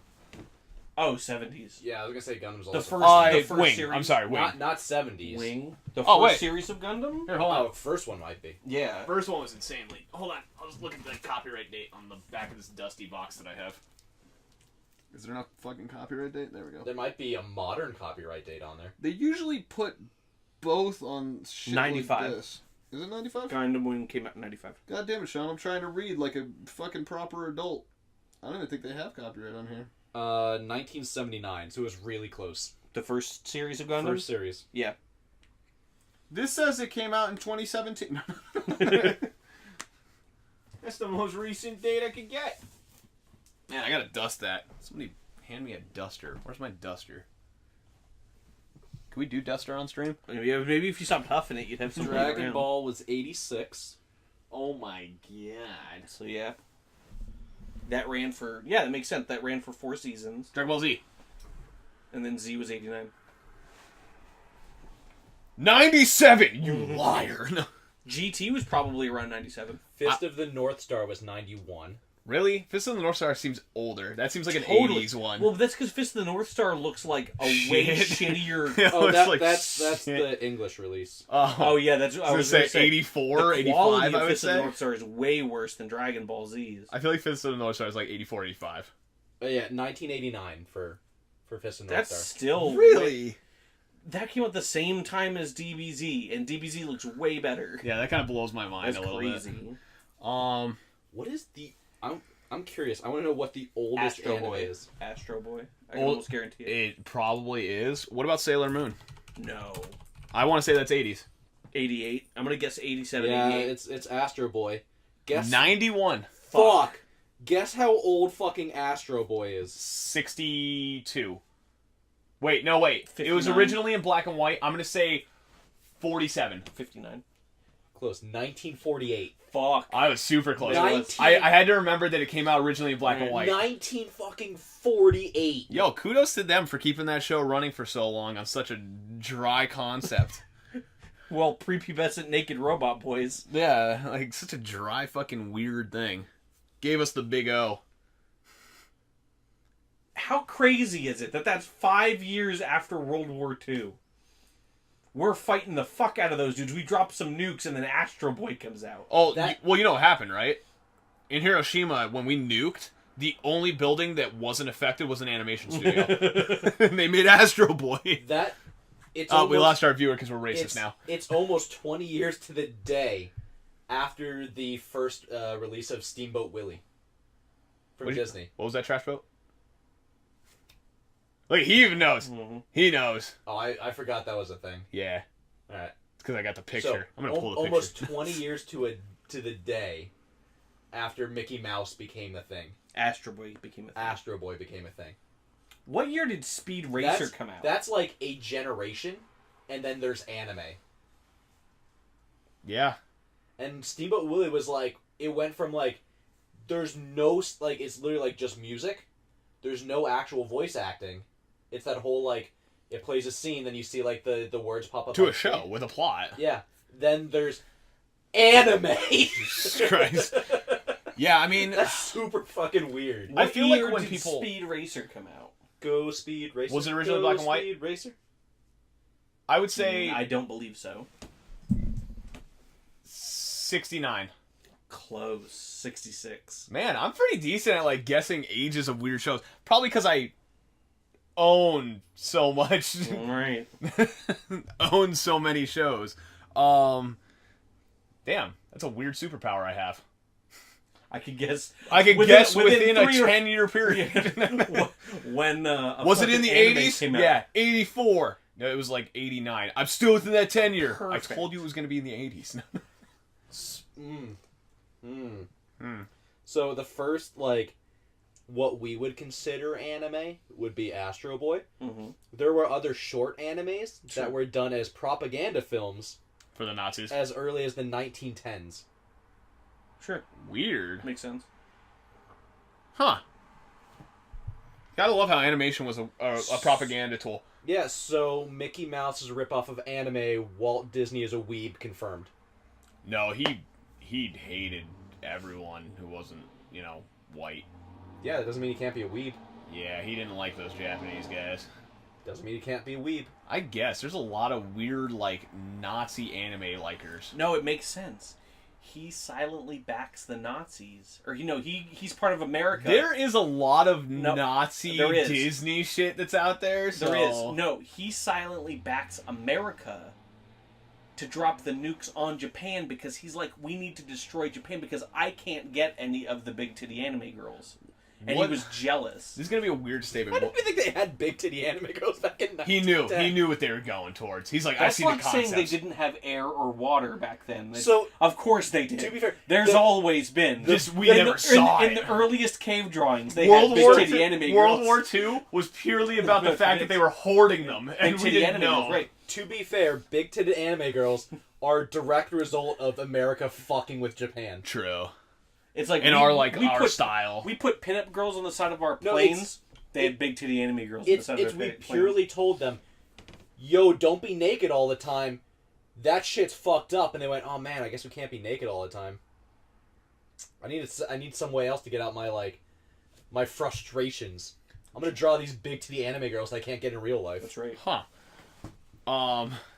That's where tentacle porn came from. You think I'm joking? No, I know you're not. That's why I'm laughing. Yeah, this is what you're doing now? Just right into the microphone. We're just gonna fidget around. I'm not Put fidgeting that anything. shit back. I'm not fidgeting anything. Shut the fuck up in your corner over there. I'm in your corner. Yeah. The thing is, So they you got were big titty enemy. they were actually just hoarding a ton of hentai, and Walt Disney wanted in on it. So here's going to be a weird statement. This is what I was going to say before. What I wouldn't do to just stumble upon one of those crazy old, like, Nazi Germany Disney prints from, like, forever ago to, like, just purchase. Because you know how much those fucking rare-ass pieces are worth that they tried to stuff away in a vault? Isn't it illegal to have Nazi propaganda? Um, Like, is that a big thing? Like, soldiers came back with flags and helmets and badges and shit, and that shit's, like, illegal. nah, because you can still I sell don't it. I think see it it's at, illegal. at There's- like, flea markets and shit. I was gonna say there's a lot. I Of think that shit is... Like, I found, like, actual armbands and I shit know. at I flea think markets. those you can make them and sell them. It's in bad taste, but that you can do it. I think the actual shit from the war. Well, that's what... There's, like, is- even medals and stuff, though. I don't Yeah. think it is because there's a specific thing that the U.S. government put in effect where it's like, I forget what the name of it is, but it's literally like a war prize thing where it's like soldiers could literally just like take something from the battlefield, slap a stamp on it, and send it back home. And it was like the government that actually put this into effect where it's like, hey, to allow you increase morale. we'll literally allow you to do this as much as you want. Yeah, it was probably a morale booster. Like, So- I killed a Nazi, here's his fucking helmet. So I can't picture that, like, because you see so much, like, actual World War II stuff just for sale. Like, German Lugers and stuff like Yeah, that. true. Like, you see so much of it, I can't imagine that it's illegal. Can you imagine that? Like, Disney definitely tried to stifle that. Can you imagine just stumbling upon one of those, like, prints that somehow made it so wild? There might be a thing where it's like, hey, did you not get this through that, like, That stamp, specific yeah. policy? You probably shouldn't have that because that was taken not... that we didn't sanction you taking that. But how the fuck do you prove that? Plus, how are your... Like, it'll always start on a very local level, most likely. So it's like, what are your local police going to do? Yeah. I know that exact obscure... You know what I mean? Yeah. Like, it would be rare, to say the least. So, Sean, you're a fucking idiot. You look like a fool over He's there. literally just like, Nazi souvenirs are illegal? I'm googling when he's saying yeah. How to buy Nazi souvenir. I am a Nazi. That's what he's Googling right now. You piece of garbage. God, how many armbands are you ordering at one time? You could buy them in bulk? Why do you need that much shaving cream and razors? What are all those swastikas on that rubber ducky? Schwazies. Anyway. Are we waiting for the response? No, I'm sorry. I was Okay. There's too many conflicting. I don't know what we're doing here. There's too many conflicting sources that aren't official. So. Okay. So, Cowboy Bebop announces its official cast. A couple people you don't give a shit about, but for Spike Spiegel, there is John Cho. I don't know how I feel about that. I don't hate it. I'd have to see him in costume. Right. I think he can do it. I think he can pull it off. His voice is gonna hurt. He has the body type. My only thing is, like, when you think of certain lines from He Cowboy can do the Bebop, voice. So- I think he can do the voice. So, even Keanu Reeves, his voice isn't a great fit. I don't think anybody's is. It's too gruff. I don't think anybody's voice is. Because when you think of Cowboy Bebop and you think of some of those, like, moments, the voice actor for Spike comes to mind immediately. Like, you could hear it. I could hear it right now. So, do you know how much it fucked me up as a kid? You've seen Samurai Champloo, right? Yes. Mugen and Spike have the same voice Yeah. actor. He does nothing to change his voice between the two characters, and they have, like, the same goddamn haircut. That's funny. Like, it's literally just time travel, and you're just like, I'm going to have to Why? rewatch Champloo. Yeah, I got to rewatch that because that's pretty... it's a really good series. That's- it's up there as one of my favorites. I haven't watched it in forever. That's goofy. I'm gonna have to see that again and like take note because like it's been a long time since I've watched It's that. a weird feel good then feel real bad anime. Oh, like Eva. Yeah. it's so much like fun times, and then like the last episode is just like, oh. Oh, that's the last But it ends 13 happy. for Ava. I was But then it rooting- ends super happy, so it's fine. I don't like that. I was rooting really hard for Benedict Cumberbatch to play Spike. Netflix couldn't throw that much money out. They got a lot of money, but they're also bleeding money. That's why they're extending their prices again. I was gonna say, like, he would be such a good fit. Like, he might He'd be, able be to do the voice. amazing. Benedict Cumberbatch? Yeah. Well, he did the photo shoot, right? Yeah. He And might he looked exactly He like might him. have a close enough voice, like with Yeah. his little bit of. So he was a very good fit. Netflix would never be able to do that. Here's my other problem with the whole Cowboy Bebop live action. It's a Netflix one. I'm okay with that. So Netflix It's hit or miss. has some real good stuff. Right. Then it has Jessica Also not good Jones. stuff. So it What's has. wrong with Jessica Jones? You know what's wrong. So it has like Fallout New I didn't- Vegases, I didn't. and then it's got some real 76s over here. I didn't see season 2. I like season 1. It has some real Iron Fists. I would say just Death Note Was that a movie or a show? movie. This is a show. Iron Fist? No. No, the Cowboy Bebop Oh, one. okay. But my thing is like, are they gonna just do it exactly like the show? I doubt Like, it. because here's my problem. There's a lot of impossible shots in the show that they're gonna have a hard time pulling off. Like, and it's just impossible perspective shifts and everything like that. It's one of those things where it's like it's like the first couple seasons of Game of Thrones. Yeah. Where if you go back and watch them, you're like, this is great. It just dropped out again. Whatever. But then when you go back and really think about it, you're like, man, not a lot happened through all of these episodes because they were saving all of their budget for this shot. Right. And they're literally like, that's how they would have to do it. We're like, a lot of it's gonna be like the fucking Ava elevator, where it's like, oh, there's like an entire episode that takes place in an elevator where no one's moving because fuck animation, save money. And they might I don't remember that. there might be like the same thing that they do with this, where like there's a lot of episodes where it's like this just takes place on the ship. There's not a lot of camera work or money put into this shot because we need to save all of that money for that fucking one shot right there that needs to be money. Right. That happens a ton in Game of Thrones. Like, certain parts of things are kind of left. Like, a big bitch fest that people have is about, like, why didn't you explain better what happened to these CGI wolves that are in the thing? And it's like, well, because in the last episode of the season, they need the giant CGI dragon. And so Yeah. they need to save CGI money, so they don't do anything with the wolves, and they make the dragon. see It's that. like, what the fuck, was it season 7 or season 6 that had the giant battle with, like, Jon Snow at the end? Where there was literally, like, Yeah. 1 million people on screen. Right. And, like, the entire season is, like, Just basic shots, not a lot of CGI, basic shots. Because that final episode That money shot is at the end. literally, it's- like, there is more money thrown at this scene than I've Than the ever whole season. than I've ever seen in, like, a fucking Yeah. movie. Like, there's more money in that scene than fucking the entire Black Panther movie, for Right. sure. Like, holy fuck. Yeah. The budget for the final episode of the most recent season of Game of Thrones, the budget for the last episode was higher than the budget for all the other episodes of that season. Yeah, it's just it's the program at this point. Anyway, yeah, no, like, I understand saving money to save on CGI for scenes. Like, I get that 100% because that's just. So that's just 100% how it's going to be. It depends if it all depends if they could do that well. The only problem is, like, Did you There watch is- Altered Carbon? At there all? is, but my problem is, like, with that, there is so much. Yeah, it just stopped again. There is so much CGI in Cowboy Bebop that's going to be needed to create that world that it was, like, revolved around. So you can do real basic stuff to make it work. Like, Slap some neon. the one that's It's not Blade Runner. the one that you're going to see a lot referenced But is they're going to gonna be do that like kind of stuff. Firefly. So Which is like the closest that we have to Mhm. American Cowboy Bebop, and they made a lot of shit work In a practical See, way. in a I could- practical way. I could see them taking a note off, like, Black Mirror and having a little bit of, like, a Black Mirror thing where it's like, yeah, you will just get, like, small bits of it. Like, they might go more towards the movie aspect of Cowboy Bebop, where it's, like, it's based around that, like, Saharan town and all that good shit. But See, I feel like the stuff in Bebop, though, is going to be... I think Black Mirror gets away with it because nothing in Black Mirror is usually a giant spectacle. Yeah. It tends to be an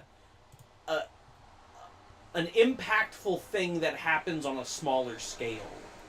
So you don't need to have a giant spectacle about it. Whereas Bebop is like spaceships in outer space. They're instantly The world is a big part of it. instantly the most expensive part of every episode will be the one shot of the ship of the Bebop out in space. Because Instantly, think, the most like- expensive part of this episode is just like, showing the Bebop. Think of episode 1 of the anime.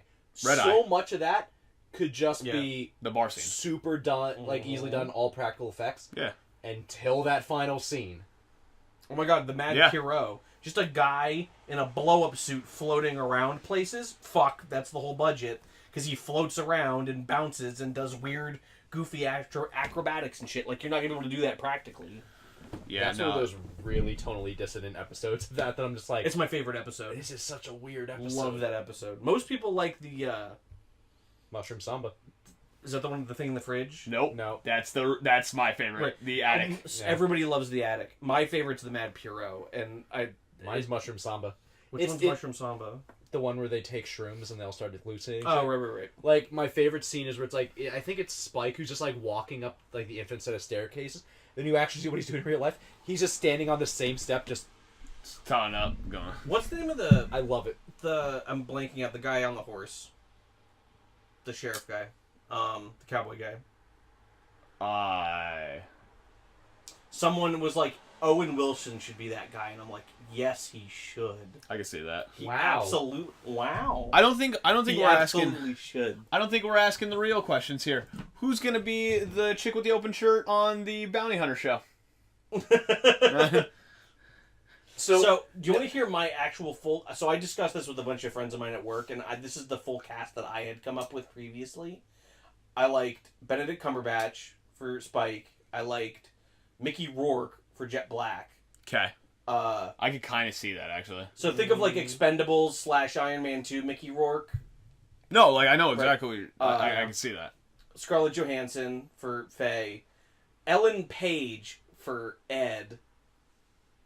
And then just a corgi for Ein, obviously. So, I don't agree with the Ellen Page part. That's the only part that Why? like would throw me off. I don't know. Just Ellen Page's Ed. She's not expressive enough. Like even like her basic shit, she's boring. Like she's just very boring.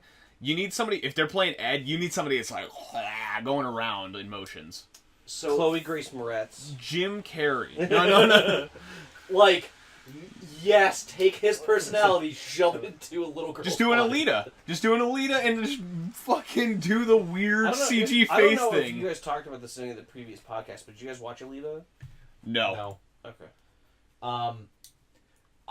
I think Faye is gonna be one of the ones that like makes or breaks it for me more than like any The other one that character. they casted as Faye, I was a little skeptical, and then I saw some of her works.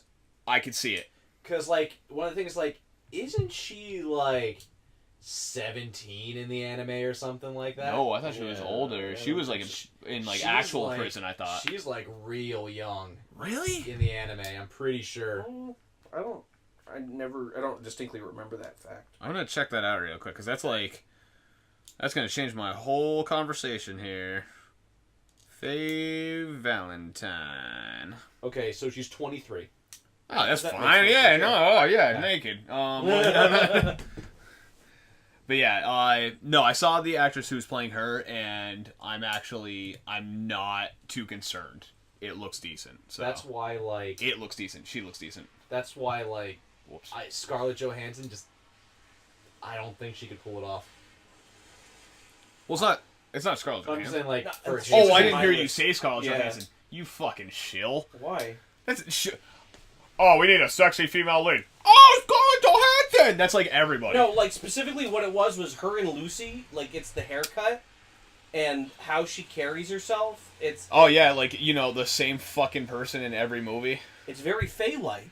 Yeah. Do you know that they actually did a Black Widow movie? It was just called Ghost in the Shell, and it was set in the future. I still haven't seen it. Yeah. It's so good. It was super weird, man. Either way, though, that's very much the way Faye is. Like, her personality fits. Like, I know it's just like, oh, it's a bad idea to just put her in shit because she's everyone's number one go-to, but I think she's a good fit for Faye. I don't think she is. To be honest, I don't think she is. All right, fine, Jennifer Lawrence. No, Jennifer Lopez. Sure. No, Sofia Vergara. The accent. Spike, you need to get me food.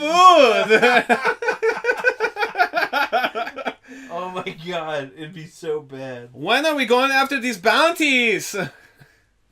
She Oh, should. that's so good. I think Sofia Vergara should play Faye Valentine. Do you want- 150%? Do we want like faithful recreations of the existing episodes, or do we want new shit, Oh, I'm conflicted. or a little of both? So if they, I want If new they're shit doing with this- direct inspiration from the regulars. I was say if they're doing this as like a series, I still think they should follow the same story progression. Like the background, like, like- Spikes and all them and their like, character if development. Season 1 is covers the story from the original 26 episodes. Let's be fair, Well, it's and then gonna maybe get season one 2. season, so. Like You think? episode 1 Why? should be the same. All the ones with Vicious should be the same. All the ones in between that, I don't care what the fuck they do. Do whatever you want. The with those. only one I want them to keep is the fridge. So, I would be very okay with doing something like it that's like an homage to it, but not that exactly. So, Just like I would love to see a live action Mushroom Samba. I'd be okay if they didn't do Mushroom Samba. so But I think the Same key, sentiment, like- the key episodes need to be those episodes. They are the they're story. iconic. Like you can honestly just watch those key episodes of Vicious, get the whole story. You lose a lot of character development, but you get the whole story. This just makes me really want to watch Wolf's Rain for some reason. Wolf's Rain is the most depressing anime. Yeah, it's fantastic. I know. I never watch watched it. I Rain- I describe Wolf's Rain to people where the happiest thing that happens is the most depressing thing in any other anime. Sure. Yeah, Wolf's Rain is a very depressing anime in general. Yeah, there's not really much to say. It's literally them trying to find paradise. That's the most I'll give you for it. You Right. just have to watch it because it is. You're not there for the destination. You're there for the entire journey and development of Sure. it, and it is bleak as fuck. Yeah, it is. Like the whole time. Don't expect laughter. Eh. Except for the drunk guys that you see every once in a while. The drunkards in that are just so well acted that it's just fucking funny to me. Besides that though, like, I mean, I don't think Cowboy Bebop's gonna go more than one season. I think I hope it doesn't go more than one season. Well- If they try to push it, if they do a 12 and 12 and like try and follow the same story arc, I could see that kinda. But I honestly think they should have a 10-episode run. That should be it. I'd be like The reason I say 10 is live action's a little much. 10 would seem like they'd have to rush stuff. I think with 12 they get a chance to pick the best of what there is. I'll compromise with 12. That's no do, problem. Do that the best that they can. How long are current episodes of Bebop? Is an episode It's like half 26 hour? minutes. Yeah, it's the So, standard. so you could 30 do. commercial. I think you could do that show in 10 1-hour episodes. If you did it that way, And cutting out absolutely. the extra stuff Yeah. like Mushroom Samba and or know. if you even like combine some of those episodes, like Right, and, yeah, like, it doesn't and- have to be like right, but if you take the same narrative flow, I think you can Hey, do what's that going on, narrative Rijo? flow. Rigo? Tell me if I'm mispronouncing your name. I think it's you could actually do. it's actually just ego. The RE is silent. What's up, Rigo? Rigo, It's actually do Jeff. not pass Rigo. How dare you assume his pronunciation? It's Jeff. Do not pass Rigo. Do not Sup, Jeff? do not collect $200. Rigo. It's like reboot or like restart or you cannot redo. God, I hope this isn't a reboot. What? Like not like a reboot is like to reboot of the series. I hope it's not what they did to reboot. Didn't they reboot? It's all just shitty. They did, but it's like even reboot fans. It's basically like the episode 1 of reboot, where it's like we don't talk about this. It doesn't exist. Live action has been good, except for Erased. What is Erased? I don't know. What is Erased? I've never seen that. I might check that out, actually. Actually, I'm going to argue that point a little bit. Did you see the, oh my god, the, not Samurai Champloo, what's the other one? Rurouni Kenshin live action scenes? I've heard those were better than they had any right to be. They are fucking nuts. I saw a clip from one today where he's sword fighting. I don't remember who he was fighting, like, in the live action, but holy shit, they're going ham! Aren't the Japanese live action Death Notes dope? No. So- they're badly acted, but still kind of dope. Like I tried I like 'em. watching them. I tried. They're just so bad. Did any of you See, I watch watched the live both action and I liked it. Bleach? No. Do you like Bleach? I like early Bleach. Right, I like early Bleach too. yeah, I didn't watch the live action. I think the thing. sentiment is that everyone likes early Bleach. So because bad. they don't So start- bad they're good. That's Right. so I can agree with that because the acting is awful. I think what killed Death Note for me is it's like, oh, we're gonna go see this one super popular idol. I can't wait to see this idol. She's so popular. Everyone in Japan loves her. And they go to the show, and there's like 20 people lined up, and you're like, oh man, that's all their budget right there. They can hire 20 extras. To be fair, they were on the economic collapse. A lot of people couldn't afford tickets. That was the majority of Japan at the time. Yeah. Can we agree that Netflix Death Note was the worst? Yeah, we talked Yes. about this. We said it. No It good. is No just good. awful. On that note, I gotta go. Wow. Just Wow. got cut out in the middle Way of to the be that podcast. guy. We still have like 14 things to talk about. I gotta get up at 6 a.m. Same. Right, and that sucks. No, it doesn't. It does. Wow. Sorry. Okay, thanks, bye. Okay, thanks. Bye. Get the fuck out. I'm Bye. getting out. Bye. Go quicker. This is just like when my short film premiered. He's just not here. It's 6 a.m. You're watching us at work? Where the fuck are you? Yo, it's 6 a.m. right now. You're Are already you in late, Japan? you idiot. Are you in Japan? Can we come? Would that Probably wait the 6 UK. a.m. Would that be Japan or would that be the UK? Is that Japanese or gray sky time? All right, bye guys. Whatever. A paramedic in Germany. Nice. Nice. Hey, we were just talking about you guys not too long ago. More so about memorabilia. Yeah. You got any cool Disney cartoons from, say, the 1940s era? Article 13. No, we were not talking about censorship. We are strictly opposed to censorship. We don't censor ourselves a lot, so buckle up. Article 13 is going to Censor kill it over ourselves there. just enough to not get banned. True. I'll agree with that. Like, I still haven't... Well, no, I did say that on stream.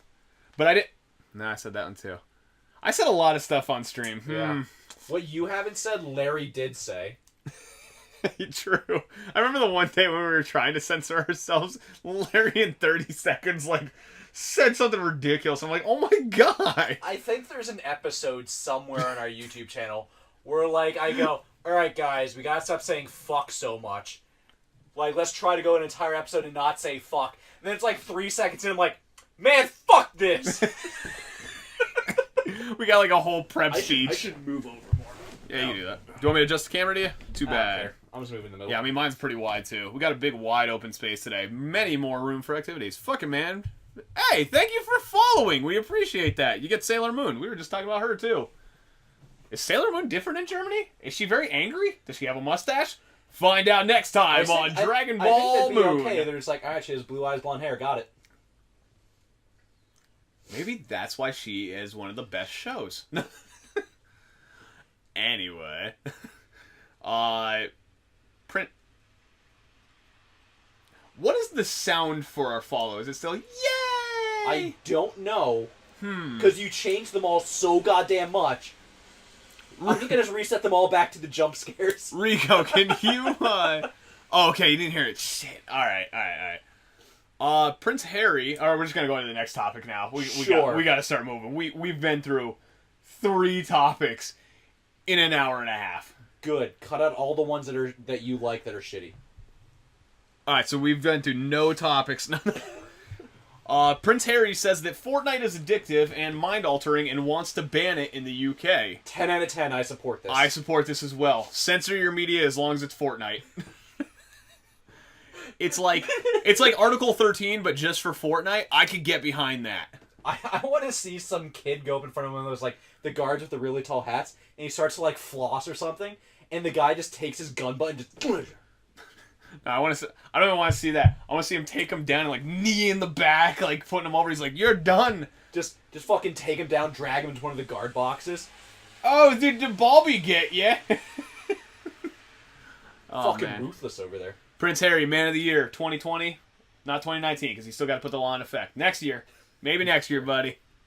If you ban Fortnite this year, maybe you'll make it. Maybe we'll give you Man of the Year. I'll try and get you on the time cover. I got no pull there, but I'll try. We could try. I could email. We'll start one of those petitions that no one cares about. True. By the So- way, Rigo, if our stream cuts out, just reload in about a minute. For some reason, we're having some internet issues because we're in America and the free market sometimes sucks.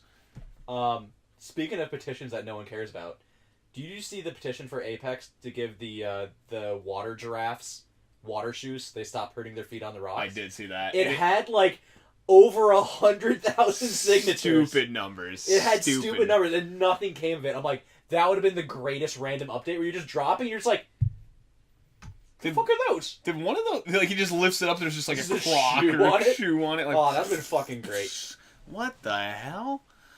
Alright. But yeah, he's just trying to ban Fortnite. Good. Can't support it. I think we could talk about this. I wasn't sure if we could talk about this, but since we work at H.H. Gregg, we're allowed to, I think. Okay. Best Buy fucked up. Yeah. They accidentally leaked out Persona 5, This is one of the things I wanted to talk about. the Metroid Prime trilogy, and Link to the Past on their internal employee system, which we have no idea what it looks like, except for the screenshots that were given. That Which- looks super legit from what I've heard. Yeah, no, they look goddamn, they look damn perfect. If I ever saw that system before, I haven't because I work for H.H. Gregg. Of course, yeah. So it's a lot more red Yeah. and not my on the past experience with Circuit City yeah. after they closed down, yeah. But yeah, no, there's some leaks out there that you can see. Persona 5, it pretty much said just announced more information coming soon with a rating pending for the Nintendo Switch. There was an image error, so you couldn't see the thing. You could actually pre-order it in the system. I didn't know that. I just pulled up more screenshots that are on the side screen here. Yeah. So it's also just up on the website now. Oh, is it? Yeah. Okay, so at the time of the leak, it was everything. The Metroid Prime trilogy and the Link to the Past were a little bit of one. I was going to say, I am super excited about Link to the Past. We've had this conversation before. Link to the Past is my favorite Zelda game. You're excited about Link to the Past? The Metroid Or not, Prime not, trilogy! Not Link to the Past, Link's Awakening. The Metroid Prime trilogy might be coming to no Switch. one gives a fuck. Oh! My heart. My soul. Yeah, it's not Link to the Past, it's Link's Awakening. Which Anyway. is much better. That chair is really comfy laying down. Side note. Oh god. Until you break Until I it. break it in half and have to buy a Secret Lab shirt. Or The real shirt. question. Why am I buying a Secret Lab shirt when I break my chair? I give a fuck a bored Metroid. Wait, what? Oh, I thought you said he bored. I was like, oh no, he hates me. Abort Metroid. But yeah, no. I am actually pretty stoked about that new Zelda like remake, I guess we'll call it. I just want to know what's going to be the DX version that has that fucking the dungeon that the actually one works. dungeon that you can't get to unless you're playing on the color version. And I want there to be like, oh, now we can have more than 2 colors. That'd be fucking great. That'd be pretty funny. We get 3. The Metroid Prime trilogy possibly leaking as an announcement is pretty heavy. And the only reason I think they're going to do it now, they stopped development on Metroid Prime 4 to make a new version, essentially. They said it just wasn't up to par, so they handed it to the old studio, which was Retro Studios, I believe. Yeah. So I think they're going to be like, hey, sorry about that, but here's the whole fucking trilogy. And I'm going to be like, alright, fuck it, I'm not sad anymore. I wonder if the house... My Vario statue is coming in May, by the way. There's a house that has a puzzle in Link's Awakening. Doesn't matter if it's DX or not. That, like, you do it, results in nothing. And, like, all the speculation, like, way back in the day was like, oh, this is how you get the Master Sword. This is how you get the Master Sword. It's like, doesn't do anything. Fucking there. I wonder if they're finally going to make that do something. That'd be cool. That kind of would be cool. I think they're going to do the same thing they did with Kingdom Hearts as a PR thing. What do you mean? Like, do you mean like they're going to release it Where like they release all of them, so it's like, here's so you can what kind you of know catch so up far. to it because it's been so long since the last Fortunately, one? there's no way to catch up with Kingdom Hearts. Yeah, no. You don't got an end gauge, do you? With the game loaded? Exactly. Yeah. So that's my prediction is it's going to be, hey, we're sorry we did that. Here's everything, and you're going to be able to go up. I don't even really care about the story, to be honest, like, of Metroid, because there's so much lore that you have to read through scanning, which I did when I was younger, but I never really cared about it so much. Yeah. Like, I got a basic story. I love the mechanics and the aesthetic of Metroid and the puzzling of Metroid so much that it's like I could forgo the story 100%. Prime and Echoes, I don't care about the third one. I wasn't feeling the third iteration, but Prime and Echoes I'm fine. You're a Kingdom Hearts encyclopedia. You're probably like Sean. You guys would have had a ball in here. Yeah, you're talking to the wrong crowd if you're talking about Kingdom Hearts fans. Yeah, I am not one. I am not a fan of the Disney side of things, like at all. You like it's kind of weird too because you love RPGs, and I from what I love heard, it's a RPGs. great RPG. But who the fuck cares? I love the Square Enix part of it. Yeah. And so the first game was almost 50-50, and it wasn't bad. I hated that Donald and Goofy were your only party members you could get. I'm like, just give me someone to replace either of them with, some kind of Square Enix character. Let's have it tie in a little bit more. Sephiroth. Well, you do fight him. He's the hidden boss guy. No, you want him as a teammate. I really don't. But Do you want him or Goofy, motherfucker? You got a choice. But then every game after that, it's just been less and less and less and more Disney. Yeah. I always rush through the Disney world so I can finally get to the real story. The worst See, part that's is, what the Final Fantasy part of it is one of the most important parts to the story. Yeah. But the guy who was partnered with Square Enix was actually not even a part of Kingdom Hearts 3. I didn't know that. He left, so it's only the guy that's all about Disney. That's why it was so Disney. So now it's getting even more Disney. And they fucking knew. They're oh, what's our super secret final boss gonna be? Sephiroth. Why? Because everyone wants to fight Sephiroth. Yeah. I don't know. It everyone raved about the story and everything like that, and how the big ending that I won't spoil obviously on the cast, but I just don't fucking care. The second I saw Disney characters, even when I was younger, the second I saw Disney characters, I'm like, whatever. I thought it was cool. I thought it had potential. It's just, I want a different party. I gotcha. I don't want Donald and Goofy the whole time. I really don't. One at a time, not both. And I'm not an RPG person. For the shorter answer for me, I'm the not fact a that huge Mickey RPG. Mouse is basically Jesus. Well, yeah. I mean, you ever meet Walt Disney? I agree with you. You don't like RPGs with me either? Okay, I mean, Jesus, you just said you like Kingdom Hearts, so I'm gonna call you a liar on that one. That's right, we're calling our fans liars now. We've called them worse. We have. we have. Wow, I didn't... I gotta remember what game this was about. Oh, good. I love when you just put a thing because you think it's funny, then you forget what the thing is supposed No. to be. I didn't even think this was funny. I just didn't write the game. I just put the news on it. What's the news? Cyberpunk 2077 is... there's no failed missions in that game. You cannot fail a mission.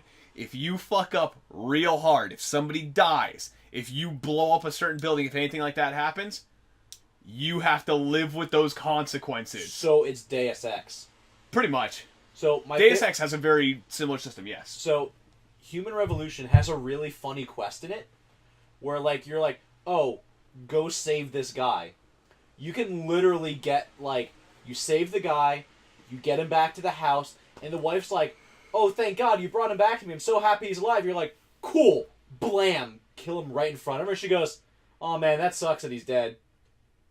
And then you just fucking leave. No matter what the outcome is, the mission's good. You can complete missions any number of ways. Every mission, it's save this guy. You can literally walk up to the guy you're going to save and go, I'm just going to murder you now. So, similar.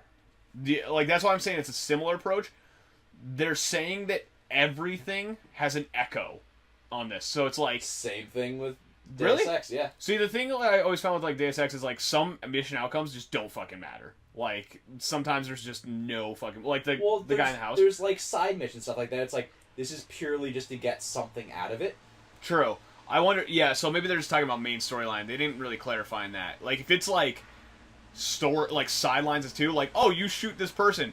Yeah, it turns out this person is bound to, the final boss, and now he gets a buff. Because, the problem with doing things like that, it's the Telltale syndrome, where it's the illusion of choice. You have an illusion of choice, but the story has to end up in a certain place no matter what. So it's sure, you could do multiple things per mission that can lead to alternate like split things, but it always has to converge at the end. There could be multiple different endings, but everything has to converge at a central ending. Maybe it's like that game 427 where there's like 900 endings. Like one you get like beat up by like a fluffy bear, and then like ending like 437 you take over the world. Ending 900 you save the world and help the president. Like that game apparently has like 40 different endings, and it's just like they're so wildly different. Like, can you imagine, like, Cyberpunk, it's just, like, you're going along in your missions, and then eventually you hit, like, a brick wall because you've killed too many people, and it's, like, they just take you off of the, like, cyber police division or whatever you're doing, and you're just, like, a hobo, and you gotta play the game as a fucking hobo. Like, that's just an ending. Like, and you're, like, sitting there, and they have missions, but it's, like, none of them will get you back to it. You're just a fucking hobo. Like, collect this trash, you piece of shit. Because, like, there's always going to be something that stops you from, like, breaking average progression. Like, whatever, like, the main bad guy is, they're never going to give you a choice, like, right at the beginning of the game, just to be like, kill him right now. Now what's the point of the game? If they did, kudos to them. That's fucking awesome. They kind of did in Far Cry 4. Well, where you sit at the Where table. you sit at the table and then you go visit the site with the bad guy and then you go party. Well, you insinuate that you go party with them. Like, but they end the game like that. Yeah. But can you imagine if they just did that? Like, oh, I killed the bad guy. What do you do next? Wait for the DLC. Or it's like, it's one of my videos that I loved back when, I think it was Modern Warfare 2 was a thing. Like, spoiler for Modern Warfare 2. Oh, Joe. The general guy, General Shepard or whatever his name is, he's the, like, major bad guy. Dude! Through the whole thing. And you see him, like, when you're in the training, like, to, like, oh, run through here, here's how you aim, do all that kind of shit. Yeah. He's literally just standing up there watching you. And I remember there's things like, how to beat Modern Warfare 2 in 30 seconds. And you literally just load in and you go, pop, and you see the guy shoot him, and just cuts the credits. So that was like a little hidden Easter eggy thing. It doesn't actually do anything. You shoot him, it goes, hey, you failed the mission, you killed a civilian. Oh, that's annoying. Kind of thing. But, like, it's just funny that someone's just like, if you actually could just kill him there, you negate the entire story. That's kind of funny. It'd be cool to do something like that. Like, I like that they did that with Far Cry, because that's, like, actually a viable ending for it. If they did something like that with Modern Warfare, but they told nobody, and it's like that whole first, like, month, everyone's trying to beat it and everything like that back in the day, and then somebody's like, this is this fucking guy, and they just do it, and they're like, oh my god, I played this for how fucking long? Like, you know what I mean? Only make it accessible, though, if you beat the campaign once. Yeah. Because it's not like, oh, I just random fire on these civvies, and then, like, they die. Like, you beat the campaign once, you can unlock the Easter egg ending. That'd be great. Cyberpunk, I'm telling you. You beat the game once, you unlock hobo ending. There's a lot of weird stuff you can do in Modern Warfare 2 after you beat the game. Because once you learn it, there's a lot of real stupid shit you can do to, like, break progression. Interesting. Like, there's one thing where you have to chase a guy through the favela, and you have to shoot him as he's running. If you know the path he's going to run, right when you start, you get out of this, like, car that got shot up, you aim through this window because you can shoot through glass. It just happens that it lines up perfectly with another window that you can shoot through that he runs past. If you time it just right and aim at this one specific spot with a sniper rifle, you just headshot him right off the bat, and you never have to run through the entire mission. That's wild. Gotta get back to work. See ya. Hey, we hope to see you in another stream, man. Go save people. Hello from America. Welcome us to Germany. This stream's about to get awesome. It's definitely going to get more efficient. Oh wait, that's USSR. That's Russia. Yeah, we're racist. They're all the same. Germany, Russia, Well, Czechoslovakia, Slovakia. So Germany is just throw more work at the problem until it gets good. Is that all Russia? Germany is? Russia is just throw more people at the problem till it gets fixed. Oh, you weren't at work the other day when I found the Mecha Hitler helmet, were you? No. So I found this total side story. I found this VR headset from the new Star Wars game. It doesn't have anything. So it's just glass that looks tinted and reflective. So I put on the VR headset. It still had the display stand on it from H.H. Craig that just kind of perfectly was like a black little mustache thing right here. So I'm walking around with this headset and a little black mustache looking thing. and I can see people. So like people are like looking at me as I have this headset on. And I'm just like looking at them, and like people were testing it. They're like, and I'm just like, and they're like, and I'm just acting sort of like I'm in VR but not. And people are like, "Can you see me? Who said that?" You're like, what you need to do is just stand there, and as people like come up and they're like in front of your face, just like don't do anything. But someone's like, and they get like a little closer. It's like, why do you keep waving at me like that? Hello? I'm blind. I can see you this entire time. What are you doing? I don't. This is not how you greet people. You're very socially awkward. These are my protective lenses. I just had eye surgery, you insensitive asshole. The one thing I did was I went up to the one aisle and I just started walking into it in like Skyrim style as I had the headset on. And I'm like looking like left and right. I can only imagine what customers thought because it was busy when I was doing all this stupid shit. Like it was really busy. Like I had to go help a customer and our one boss literally goes, "Hey Mike," and I didn't see it because I had the black strap around the back, but I'm literally, what? He's like, "Can you help customers?" Yeah. Like, I was having such fun with the Mecha Hitler VR helmet. That's a weird VR helmet. I didn't like all the videos that were on it. They were very problematic. Anyway. But yeah. Hyperlight Drifter's getting a series. Yep. Do you think Mecha Hitler's gonna be in it? Probably not. Oh, that'd be great though. No, but Hyperlight Drifter is getting a series. It's gonna be a Netflix animated series. So From Netflix is banger when it comes to their from animated. the guys who did the Castlevania one. Netflix is super banger for Castlevania. So it has a lot of potential. The art style on it has the potential to look like absolutely gorgeous in motion like that. So we talked about this earlier. I never played the game, ever. Their art is so sick. I like their art that's not the in-game graphics. If that makes any sense, like I love their I don't know what box the art. difference is. I love their box art. Like the in-game graphics is more like pixely and stuff like that. See, I think they're pixel graphics. Like, did you see the one thing that looks like an Ava that's in Berserk mode? It's like a god, like looking creature with its mouth open and everything like that. I don't remember it now. But like the in-game stuff looks super pretty. I'm not saying it looks bad. It's just I would love to see a completely animated series that's just like their normal animation that's not the pixely stuff, because I think that would look absolutely phenomenal. So no, I think same thing as well. It'll be 100% one of those things like you have to see if you can get it to play it on your fucking TVs at work. Because holy fuck, the contrast. I can on log that's into gonna be Netflix in a minute. insane. I can log into Netflix in a minute, and I found out that the VPN that I use, Nord, actually circumvents the HH Greg Wi-Fi restrictions. Interesting. So I have all the YouTube videos. I was playing some crazy stuff the other day. Sex. No, there's none of that. I like how that one screenshot that Larry sent us of that one video of that one game, that was on YouTube. I don't know if you recognize the player for that. No. How the fuck did that get on YouTube? Oof. So YouTube, nobody watches it except Larry. Like fuck.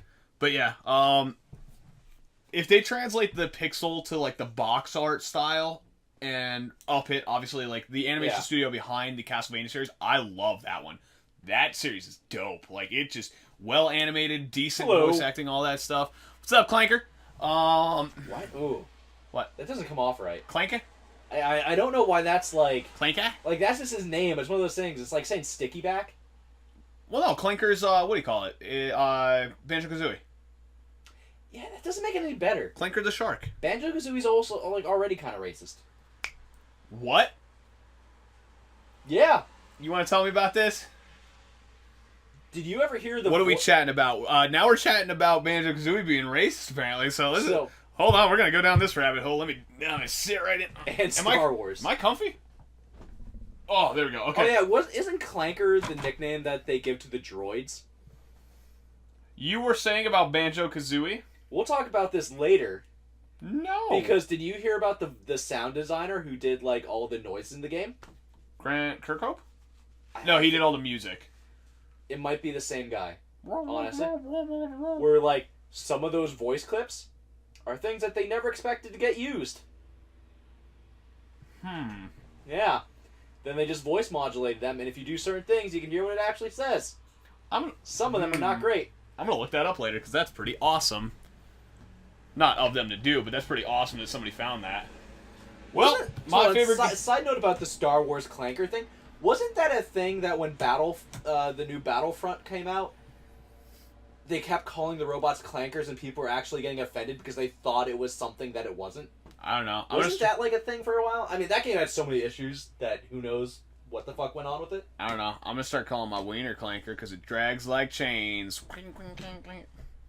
Oh, it's pierced on the tip too, so it makes that noise. That's why it's clanker. I hit it off things and it clanks. Alright, it's not pierced and it's only an inch long. Alright, Roger, Roger. Roger, Roger. Roger, Roger on my wiener wiener. Alright, let's just... Stop talking about your wiener, you weird Just chats. Stop talking about stuff from episode 1 that doesn't actually exist. Wieners? Yes. Huh. Who's the guy that always runs away from women? Leon.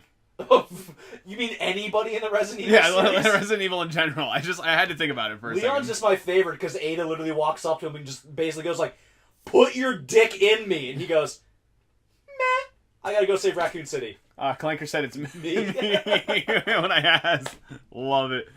Alright, moving on to the next topic. Fortnite adds a respawn system. It's gonna get banned in the UK anyway, so who cares? So yeah, Fortnite added a respawn system in the form of vans that you'll be able to respawn like Apex. After they added a pinging system, which they came up completely originally. Not from Apex. Not from Apex. After they created a mode that was definitely not modeled after PUBG. Blackout. Oh yeah, true. Okay, you're right. So yeah, they're running off that whole we steal ideas thing, and they're gonna keep going. They're still popular enough where honestly, if they do that, it's gonna just keep prolonging it. I know. Like it's a shitty. We can game. only hope that Prince Harry wages a full-on war against Fortnite, where I can enlist and become a soldier against Fortnite. I will the gladly. anti-dance brigade. They're gonna start throwing on like pink armbands and stuff like that. So, if Trump can start a space military force, the UK can 100% start an anti-Fortnite force. Yeah, but do I have to have citizenship, or will they just accept my application? I don't know, maybe it's gonna be like Rainbow Six, where they don't give a shit where you're from as long as you're good enough. Just give me like DDoSing tools to take down Epic servers. Just give Prince Harry, get on it. You don't want your minds corrupted, So, then you give me it If you had that power to take down Fortnite. would you sacrifice the day that Borderlands 3 comes out to DDoS their servers so that no one can use it to prove a point?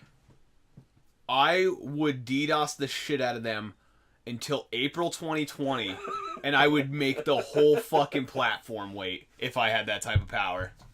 Oh my god, I would sacrifice my own copy that I purchased just till April 2020, and I wouldn't even be mad about it. I'd come in, I'd be like sipping my coffee in like a robe, look at the DDoS, and be like, all right.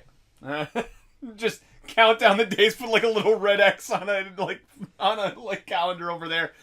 Yep, one more day to it. Just the final day. Finally, today's the day. Are they releasing it on Steam? Oh, it's just gonna be Epic exclusive forever. Well, there goes the calendar. I wasted a lot of money on that. If anything, it'd be your luck. Where like, yeah, our servers have been down for like an entire 6 months that no one could play on the Epic Store. So we're extending another 6 months. Fuck. Nah, I'd just be like, God damn it, I gotta buy a new calendar. I just went through the last one. Click the button again, just like, never mind, click. Stupid. Anyway, so the Fortnite adding respawns is kind of a blessing and a curse at the same time. Hey, we got fans outside that can't see us and don't know who we are. Nice and cool. Anyway, Fortnite added respawns, and Apex actually fucked up. So one kind of got a feature, and the other one kind of got fucked. Apex has a new patch that kind of reset game progress. Then they put out a hotfix, and it didn't actually fix it properly. So that's not good. It should be fixed now. Should be fixed now. It actually should be fixed now. So we're rolling back into the point where Apex is stable again. I mean, it was a fluke so far because that game has ran pretty decently so far for me. Like, I didn't have server wait times. I didn't have anything like that. I had some crashes on the initial launch for the week, but that was massive. They'd never predicted that to happen. So, but yeah, the Apex had the patch that resets progress. Thank God I wasn't logging in during that patch because I have some legendaries that I enjoy, especially one for the I was gonna say, Lifeline. I don't care if it would happen on the fucking... No, what is that? Peacekeeper. On my fucking PC account. Because the only legendary I have on that goddamn thing is fucking Mozambique skin. I think I had a legendary Mozambique too. I think I was freaking out on stream the one time for that. Oh, okay. I thought you had more to add on that's that. it. Alright. Assassin's Creed! Oh, fuck these pictures. Oh, I'm gonna put two of them up here, so that you guys can actually see them. I just gotta add them in really quick, though. Yeah, just get fucking rid of Dumbo. Get image. What? No, we're keeping Dumbo. What are you, Dumbo? I mean, he's my little boy right here. Oh, yeah, I forgot he's still over there. I can't... there's so much... There... Oh, now I can see my hand. Alright, so... There's like a good, 30 seconds between when I actually do something And where it's at. and where it's at least on this screen.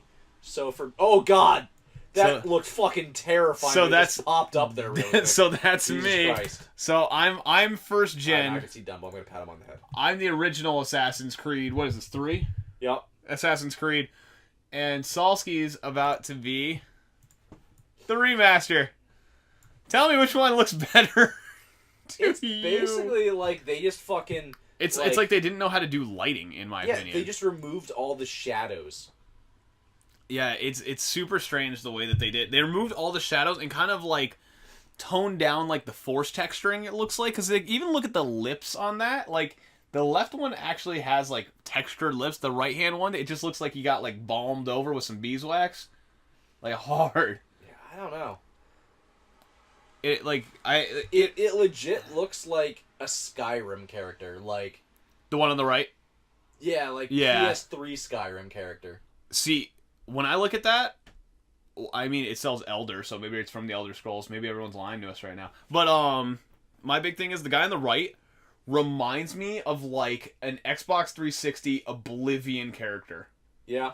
I don't even think Skyrim. I feel like that's Oblivion because look at the hair texture alone. That's real bad. Oh my god! So it might have more polygons, might be better. You don't some see way, them, but the textures are fucked. The lighting's fucked. I don't know what the hell they did. everything's really bad For on that. a remaster, this is awful. this is some Fallout 76 shit right here. Yeah, it is. But yeah, that's your new Assassin's Creed remaster. So they're not exactly. Oh, thank God they're gone. Yeah, I got rid of them after talking about them for a minute. But yeah, that's your Assassin's Creed remake. Woo! Also, the Division 2 possibly had an Assassin's Creed hint. Yeah. It feels a little stretching, but it's also something they would do. Because if you look at the poster, it doesn't really point to Assassin's Creed. It just looks like a random poster, but it's also kind of out of place. It's out of place. It's one of those things where it's Ubisoft has been known to do this in the past. There's lots of developers that have hinted at other things in other games, and you kind of take them with a grain of salt, because how many times is there something in the game you're like, oh, that's cool, then it just ends up being nothing? I mean, Fallout 76 was advertised for a while, and that was literally nothing. No! Anthem was supposed to have a loot system. Do you remember when Anthem was a game that was supposed to be a game? You mean, I was going to say, remember when Anthem was a game? Remember when Anthem was a game that was supposed to be a game? I'm going to start saying that to everyone. I like that one. But, sure, people can read into it as much as they want.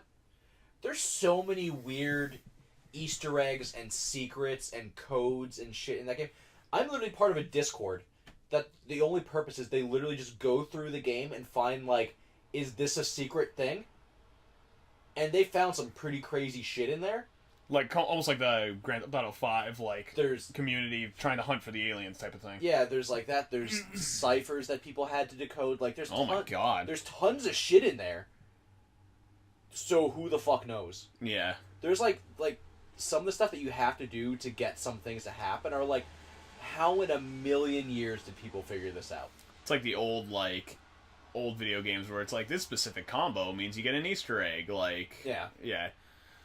Like, what's the one? It was the old Castlevania game where you had to go crouch next to a wall for 10 seconds and a tornado would pick you up to the next section and nobody could, like, figure it out for the longest time. Oh, yeah. You know what I'm talking Yeah, about? I think it was 2? That was... Simon's Quest? I'll say, it's not... It might be Aria of Sorrow? I thought it was Simon's Quest. No, it's one that has, what's-his-face in it? Richter. You're right, yeah. It does have Richter Belmont in it. I just don't remember if that's, I forgot that he was... Symphony of the Night. Was that it? Symphony of the Night. Weird.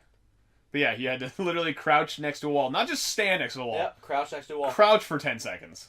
Well, there's like a weird homage to that in Dark Souls. Where to leave the first area... In Dark Souls 1, to leave the first area, there's a bird's nest. And the way you get out is you have to crouch in the bird's nest so that you look like an egg, and the bird picks you up and takes you somewhere.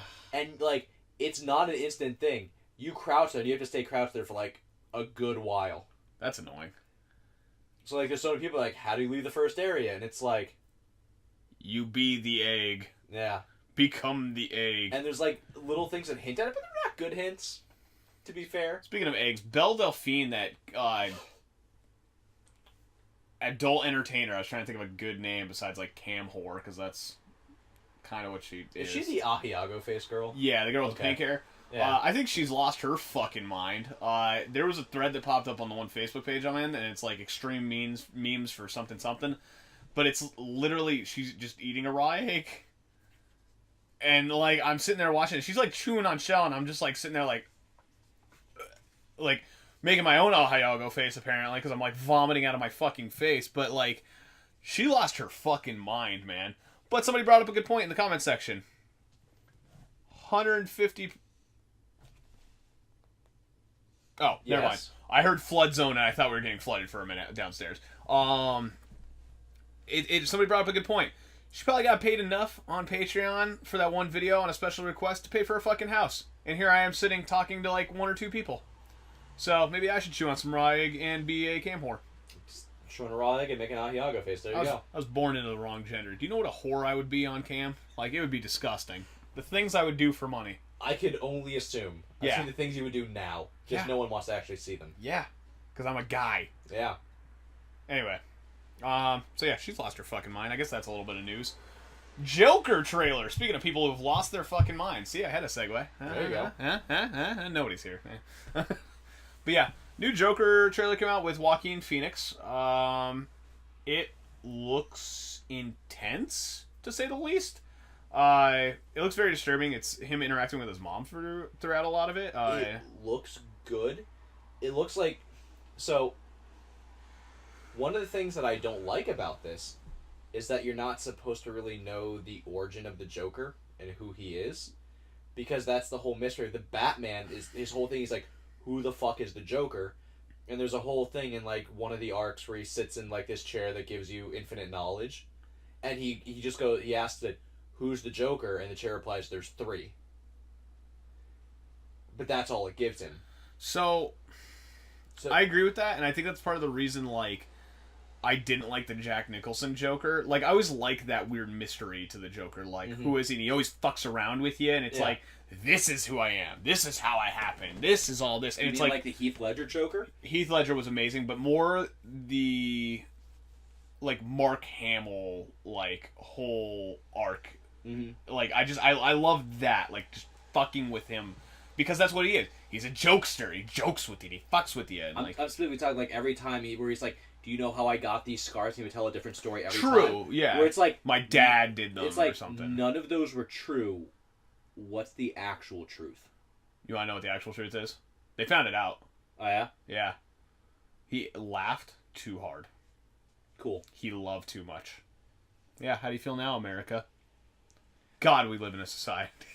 But it's one of those things where it's like, if you are going to give him an origin story, it seems like they're doing it the right way, which is you almost feel bad for him, and it's almost justified. That's what makes a great villain. Maybe not the thing about it being justified is the best villains are the ones when they go, here's my justification, you kind of go, and you can kind of sympathize with you're it. not really wrong, Like Thanos. but the way you're going about it's the wrong way. Like Thanos. Yeah, I think Thanos, where he's like, I am preserving the universe. Except he's an idiot. He is kind of an idiot. Like, I've had this conversation with multiple people. He could bend reality to make whatever. Did I have this conversation with you or is it with someone else where someone's like, so are you like, do you agree that Thanos is actually like doing like something good and he's a good guy with this? I'm like, what are you, an idiot? No, because the problem is he has literally reality bending. So the only thing that I've seen where it's like, oh, he can like do this and that. The only thing I've seen that kind of would explain why he did what he did was somebody said that they are all part of the universe that they're in, and you can't create matter within the universe. It only pulls it from somewhere else within it, and that was like the limitation. So he does that to erase to become more. So that was the only way I could see it being like a weird like trump card for it. But like besides that, it's like he could just take like a fucking planet, dematter it, and put it into food. The way that the reality stone really works is that you literally rewrite reality to be whatever you want. He could have literally gone, just like he's like, half the people don't exist, he can now just go, twice as many resources exist. Yeah. Or, like, the thing is, like, the one point that was brought up that I think is a really good point, so he killed half the people in the universe. Let's take just Earth as an example. How about a plane is flying? Half the people disappear. The 2 pilots disappear along with them. Now that plane is crashing. Now all those people die too. Well, even so, go a little bit further into the subtext where it's like a farmer dies. Yeah. But he's like a farmer in Zimbabwe, and his whole village depends on him. Yeah. Because nobody fucking knows how to... Now even more people are dying. So, like, he's actually wiping out more than half. And he only... Because it was at random. Yeah, and he's only looking at this as a, this is what would have saved my world kind of thing, so this will save everybody. Yeah. When, how does he know that there's not some planet out there where, like, we have too many resources. There's so many taco trees here. We're getting crushed by how many resources we have. And he kills half the people, and they're like, we're getting crushed even harder now. There's too many taco trees. You guys have taco trees? What the fuck? Like, just put them on every planet. No, anyway, but like, the whole way he went about, like, there's no way you could justify, like, sure, in his head, it made sense for his plan as a solution. That doesn't mean that it's a good solution. So the way I categorize him as a good villain is like, because I know exactly what you're talking about, because I was like, he has literally infinity at his goddamn hand. Yeah. The way that I say it, you could sympathize with that sentiment. You might not like you could see like his train of thought, but he is a fucking idiot, like because he's not applying it. They make him seem like this incredibly intelligent person, but he's yet just not. He can't somehow see past the fact of like, I need to prove like, what comes down to is like he needs to prove that his idea is the right choice, when it's clearly not. If he was as intelligent as it's supposed to make him seem, he should be able to see that. He should be able to bend the way it is. If I have this power, he clearly understands how to use them. Yeah. Why not just fix it the right way? I think he was hoping to hit Ant-Man so Ant-Man wouldn't go up his butt. I think that's the only explanation we could get that's going to justify here. Just Ant-Man goes up the butt, becomes big, dead. He clips and he's like, alright, I haven't seen Paul Rudd in a while. I think I'm in the clear. Doesn't even call him Ant-Man, just calls him Paul fucking Rudd. All of a sudden the Mac and Me clip that he always plays on Conan starts playing. He's like, oh no! Son of a bitch! The one was, it was a meme of his face like, oh, and it was just like, when you haven't seen Ant-Man in the last movie, and it was just his face like, oh. But yeah, no, like, with the Joker, it's like, it's one of those that like, kind of like Thanos, it's like, okay, he got really fucking bullied to the point of he hates just society, which is kind of cool because I found out that Joaquin Phoenix, as a method actor, actually had to live in a society for 984 days before this role. Jesus. Yeah, so, you know, a lot of us do live in a society. Yeah, but he really lived in a society just to get the Joker role like down. Like that's wild to me. That's commitment to live in a society that long. One of those things. It's like the thing about the Joker I hate that that's a is joke. that this whole thing is supposed to be like maybe what he does is justified, but the whole thing about the Joker is that eventually he's like he takes it too far. He always does. I'm gonna call it right now. Plot twist at the end. He's not actually the Joker. That would be great. He's just somebody that like the actual Joker like was watching or something like that. Yeah. Like, something weird. Like would- that'd be sick. That would make a lot more sense for me where the comics come from, because when he tells Batman there's 3, he could be the first Joker, then there's the second Joker, who knows who the fuck the third Joker is, Robin. but that would make sense. Well, there's a whole universe where fucking Robin becomes a Joker, where Dick Grayson, right? Alfred becomes Wait, a is it Joker. Dick that gets it? I don't remember. Anyway. The Robin becomes a Joker, Alfred becomes a Joker, because he sees that, like, the only thing Bruce has in his life I remember is, this, yeah. is being Batman. So to fulfill his life, I will become what he fights. Was that a universe where the Joker died in Yeah, Yeah, okay. and it's like I need to give him something to live for. Can you imagine if the next So fucking I will become the Joker. There's the one where Martha Wayne becomes the Joker. Can you imagine like if there was like another Arkham game after the death of the Joker? Because they already kind of covered it for a little bit. But can you imagine he kind of comes back in a weird way, but he's a little fucked up, and you find out it's like one of the people that was close to you? That'd be a wild ride. Did you see the VR game for Arkham? No. I saw that there was one, and I saw a little bit of the detective series, but I didn't play it at all. It's really cool how it plays out. Maybe I'll watch like a full no commentary Let's Play. Yeah, it's not very long. That's what I heard. It's super short, but like it's one of those things where like you watch it and you're like, that's a lot of story that I got in a very short amount of time. I don't know. I would love another Arkham game or some other superhero game from Rocksteady. I just like honestly like Spider-Man's the closest. I don't know. I like Batman. I like that darkness, man. I thought about installing it the other night and playing it again. Batman, Maybe I will. I got a new monitor. I have a reason to play it again. Batman's one of those heroes that's like I could see why people like him. I don't like him. I don't like Batman. I like his villains. You like the world and everything, yeah. I like the world and the villains of Batman. Like one of my favorite characters, and I reference him probably all the time on this channel, the Penguin. I just like the dirtier versions of the Penguin. I love the Riddler's aspect. I love the Joker. Like, I absolutely love it. I'm not one of those weirdos who's like talking about his girlfriend being Harley Quinn and shit like that, but it's like I love the Joker as a concept and a character. Fucking There's some fucked up dark shit with that Joker. well, dude, even like Mad Hatter and like all those, like they're all so fucking cool. And even when we went into like Batman Beyond, and there was like the weirder villains that were like just kind of like the guys who are just street thug jokers who wanted to imitate and stuff like that. I find the world building that they do around Batman to be better than the actual Batman. Like Christian Bale could give a fuck less about him. He could have just not been in the movie, and they could have made a whole Joker movie around Heath Ledger's character. I would have still watched it because I love the character. I love the way they did Two-Face in Nolan's Batman. I even love like the old cheesy '90s one for the villains, Danny DeVito, fucking Arnold Schwarzenegger. I love the old shitty ones. But that's what I mean. They're It's shitty, like but they're good. I love it because, and it's not because it's a Batman film or anything like that. It's just fun, crazy villains that are kind of cool to just see what they do. Well, it's like, I think I've said this before. Do you know who my absolute, like, actual favorite, quote-unquote, hero is? Was it Doctor Strange, or were we just talking about how powerful he was? Doctor Strange is up there. Okay. It's like, for my favorite superheroes, there's 3. If you're talking Marvel, it's Doctor Strange. If you're talking DC, it's The Flash.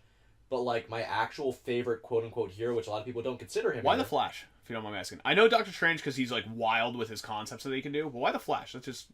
Is it just that he's just... Because he is super influential, and he's also... I like heroes that are incredibly powerful, but they don't know it.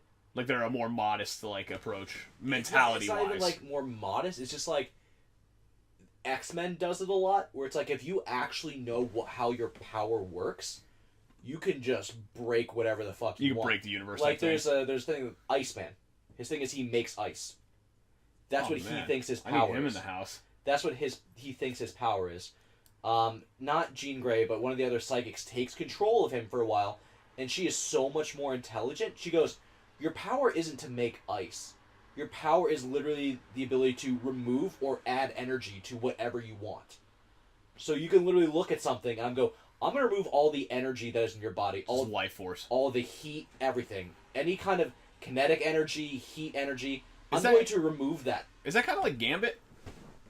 Weirdly, yeah. Because Gambit only gives, though. Yeah, he has the power to instill it to a point where it causes instability and makes it explode.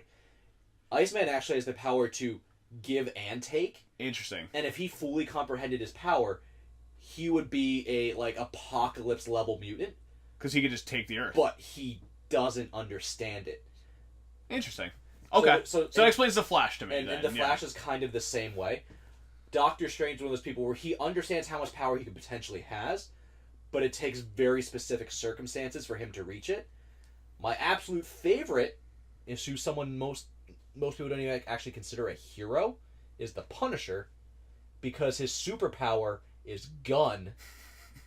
And the fact that he will... I can't argue that. The fact that he will kill you as the solution. So I love the Punisher as well. I wouldn't classify him as one of my favorite heroes, but like I love the Punisher just because it is really... It almost reminds me of like the old Mask, where it is like that anti-hero hero. Not quite like Deadpool, because Deadpool is really over the top, and it's like I understand the place for Deadpool, so but Deadpool in the comics, is an anti-hero, but he's still mostly a hero. He doesn't go out of his way to like really fuck with society.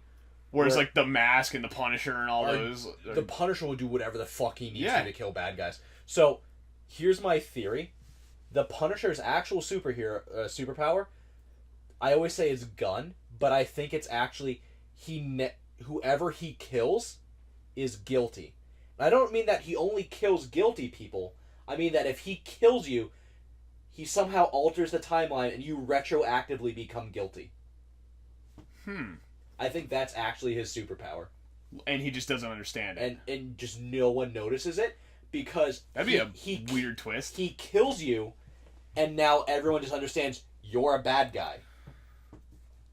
Huh. That's a super weird twist. Maybe not even alters the timeline. Maybe it's like a weird like perception alterer. Almost like a mimetic hazard. I think it's more like he actually alters space-time so that you are now a bad guy, so killing you is justified. That's fucking wild. Huh. I never thought about that. Yeah, because he has just killed a bunch of randos. Yeah. And they're all bad. Every single one of them was a drug dealer or something like that. No, there's one guy smoking a cigarette, he throws it on the ground.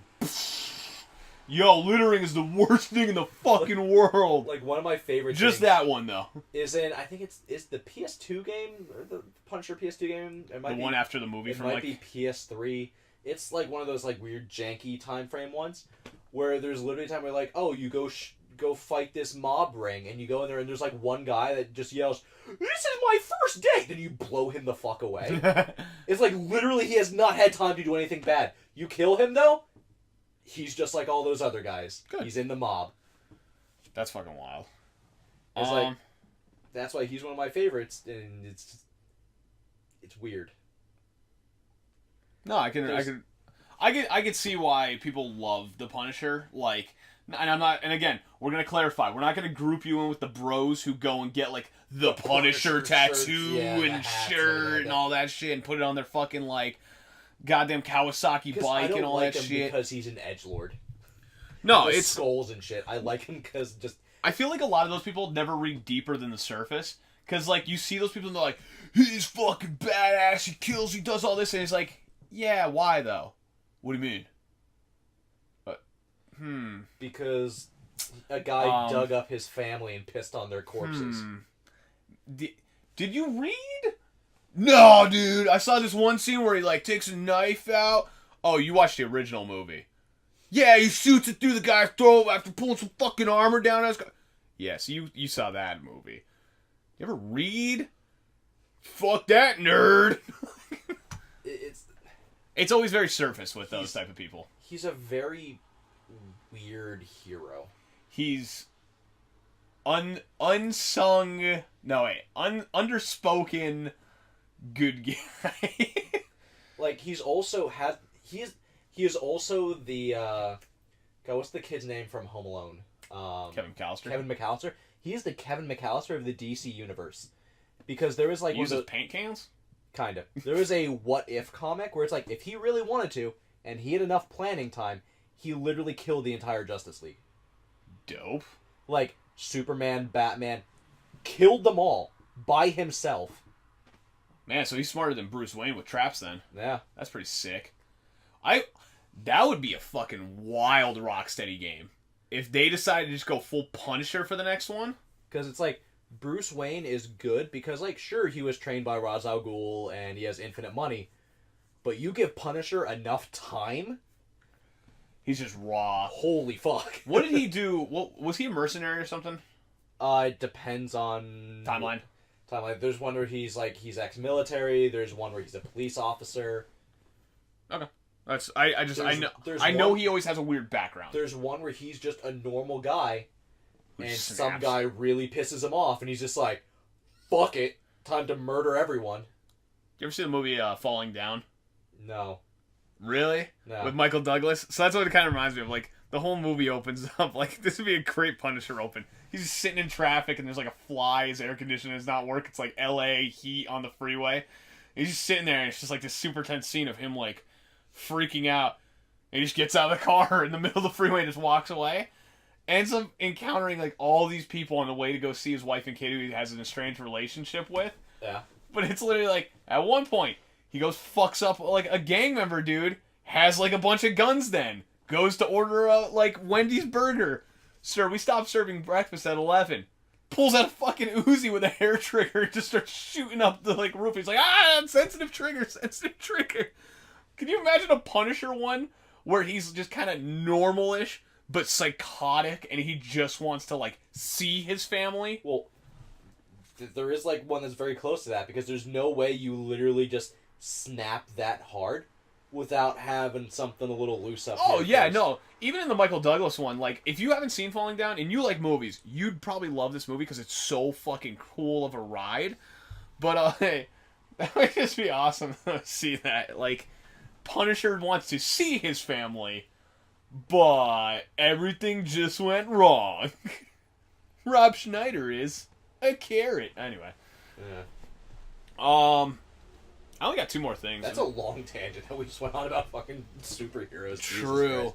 I only got two more things. Not just out of Minecraft. They just said he's not, like, with the development. He's been out of Minecraft, but say, like, his splash screens that said, like, Notch made this, or Notch was here, or anything like that, they deleted those from the game completely. A lot of people are mad about that.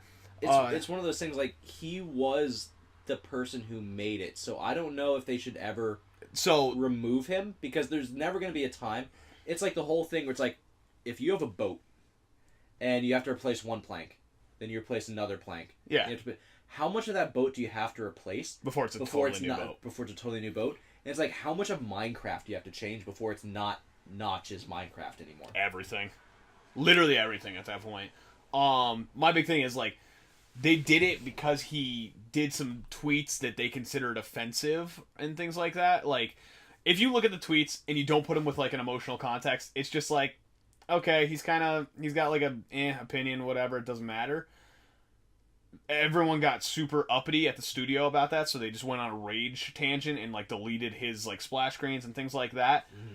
What's funny is the news is bigger about him being deleted from the game and the people upset about it than the actual news of his tweets. So it's like, yeah, you should probably just kind of keep those the fuck in there. Because, like, he's the only reason you have a fucking job. Yeah. Even if he's not working on it, even if he's got his $3 billion payout or whatever the fuck he got, you should probably just, like, you know, fuck off. Like, because you're working because that man worked harder than you did.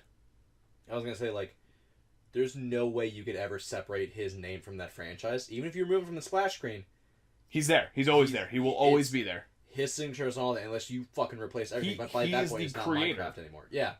It's like removing Tom Clancy's name from Rainbow Six. Well, I mean, yeah. He literally, like, sure, they put his name on fucking everything just to sell stuff now. But he wrote that book way back in the day. He wrote Rainbow Six. Yeah. He did. He wrote a lot of fucking books that are now games. He is the originator of that story. It is his Rainbow Six. You can never take that away. Like, I remember reading those books as a kid, And because the way that they work is the character that you read about in those books becomes the head of the organization. So when you play the Rainbow Six games, he's the one that's talking to you. He's and already overseeing there. everything. Like, he's the head who's like, hey, go do this mission, do this, do that. So it's like a really cool thing where it's like, I saw how he got there. Like, he now, set it all now up. he's giving me the orders. And it's like, that's a really cool thing. He set up that world. The that only reason story. it exists is Yeah. because he set it up So already. you can never take him away from that.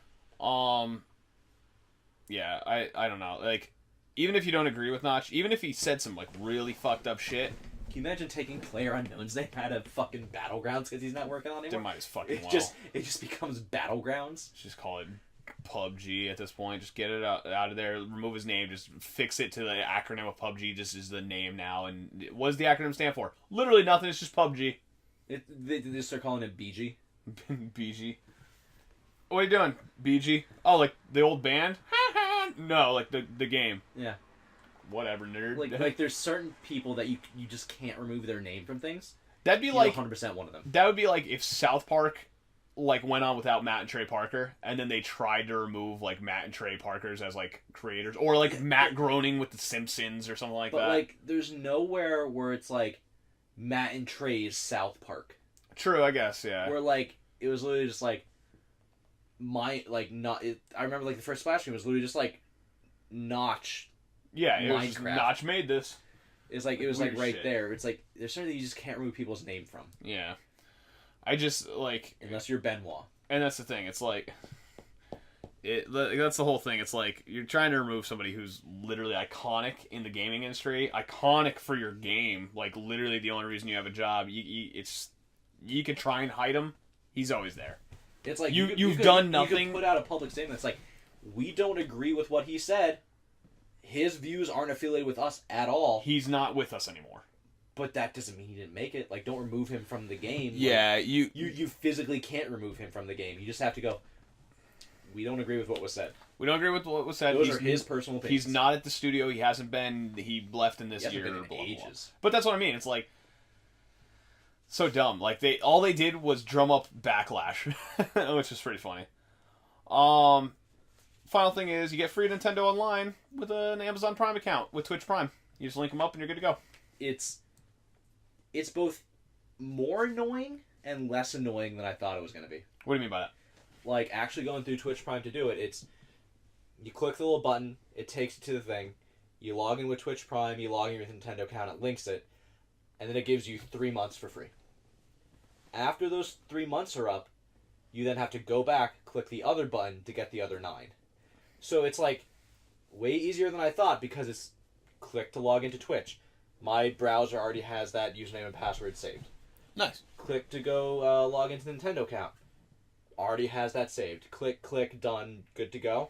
Then it's like, click this button, and in 3 months, click back later, or else it doesn't give you the full year, and it's like, I wonder what the reason of that is. yeah, that's really weird. Maybe if you're at like the end of your Prime membership, you can't like just click that and have a year of Nintendo.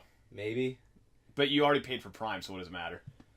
Like, your Prime could expire, like, halfway through, and, like, I don't know. Yeah, I really don't know. It's a weird method, and there's not really a very good communication line behind the thing that. about Amazon Prime, the one thing, at least with Twitch Prime, that they always say, it's like, hey, you have Prime, you get these things for free. You lose Prime, you still have those things because you technically paid for them. Yeah. It's not like PlayStation Plus or Xbox Live where it's like, hey, you got these games for free with our service. You don't have that service anymore. Guess what? You don't have those games anymore. Yeah, that was super weird for me when I did like when I stopped playing that. Like some games I just can't launch anymore, and I'm just like, okay. I mean, like, you get PlayStation again, and you just get them all back again, but you have to have it to do it. yeah, that's annoying. Or at least with Amazon Prime, it's like once here we're giving them to you for paying for our subscription. Yeah. But yeah, that's just kind of a cool thing. So if you have Amazon Prime, Twitch Prime, you got Nintendo Online if you have a Switch. Which So- Metroid Prime trilogy? So basically, you have Smash Brothers Online. Splatoon. Mm. Trust me, I'm not a fan. I was so. like the games that you actually need that online service for are basically like Smash and Splatoon, and it's mostly Smash. All right. Well, that's it for podcast number 47 for me. 47, yep. All right, That's guys. it. Catch us in 5 episodes when we hit 52. 52. 52 weeks in a year. Oh, We haven't been doing it for a full year. No. Well, we have. We're over the year mark for podcasts, but We skipped a couple here. we and there. skip so many. It's all good. Anyway, guys, thank you so much for watching. Remember to catch us on YouTube, Twitter, and Facebook /ItMightBeGaming. Like, comment, and subscribe to this video and all that good stuff and whatever. I'm not going to bombard you with all the regular bullshit. Let's see what you missed in the last video. Just kidding. Bye!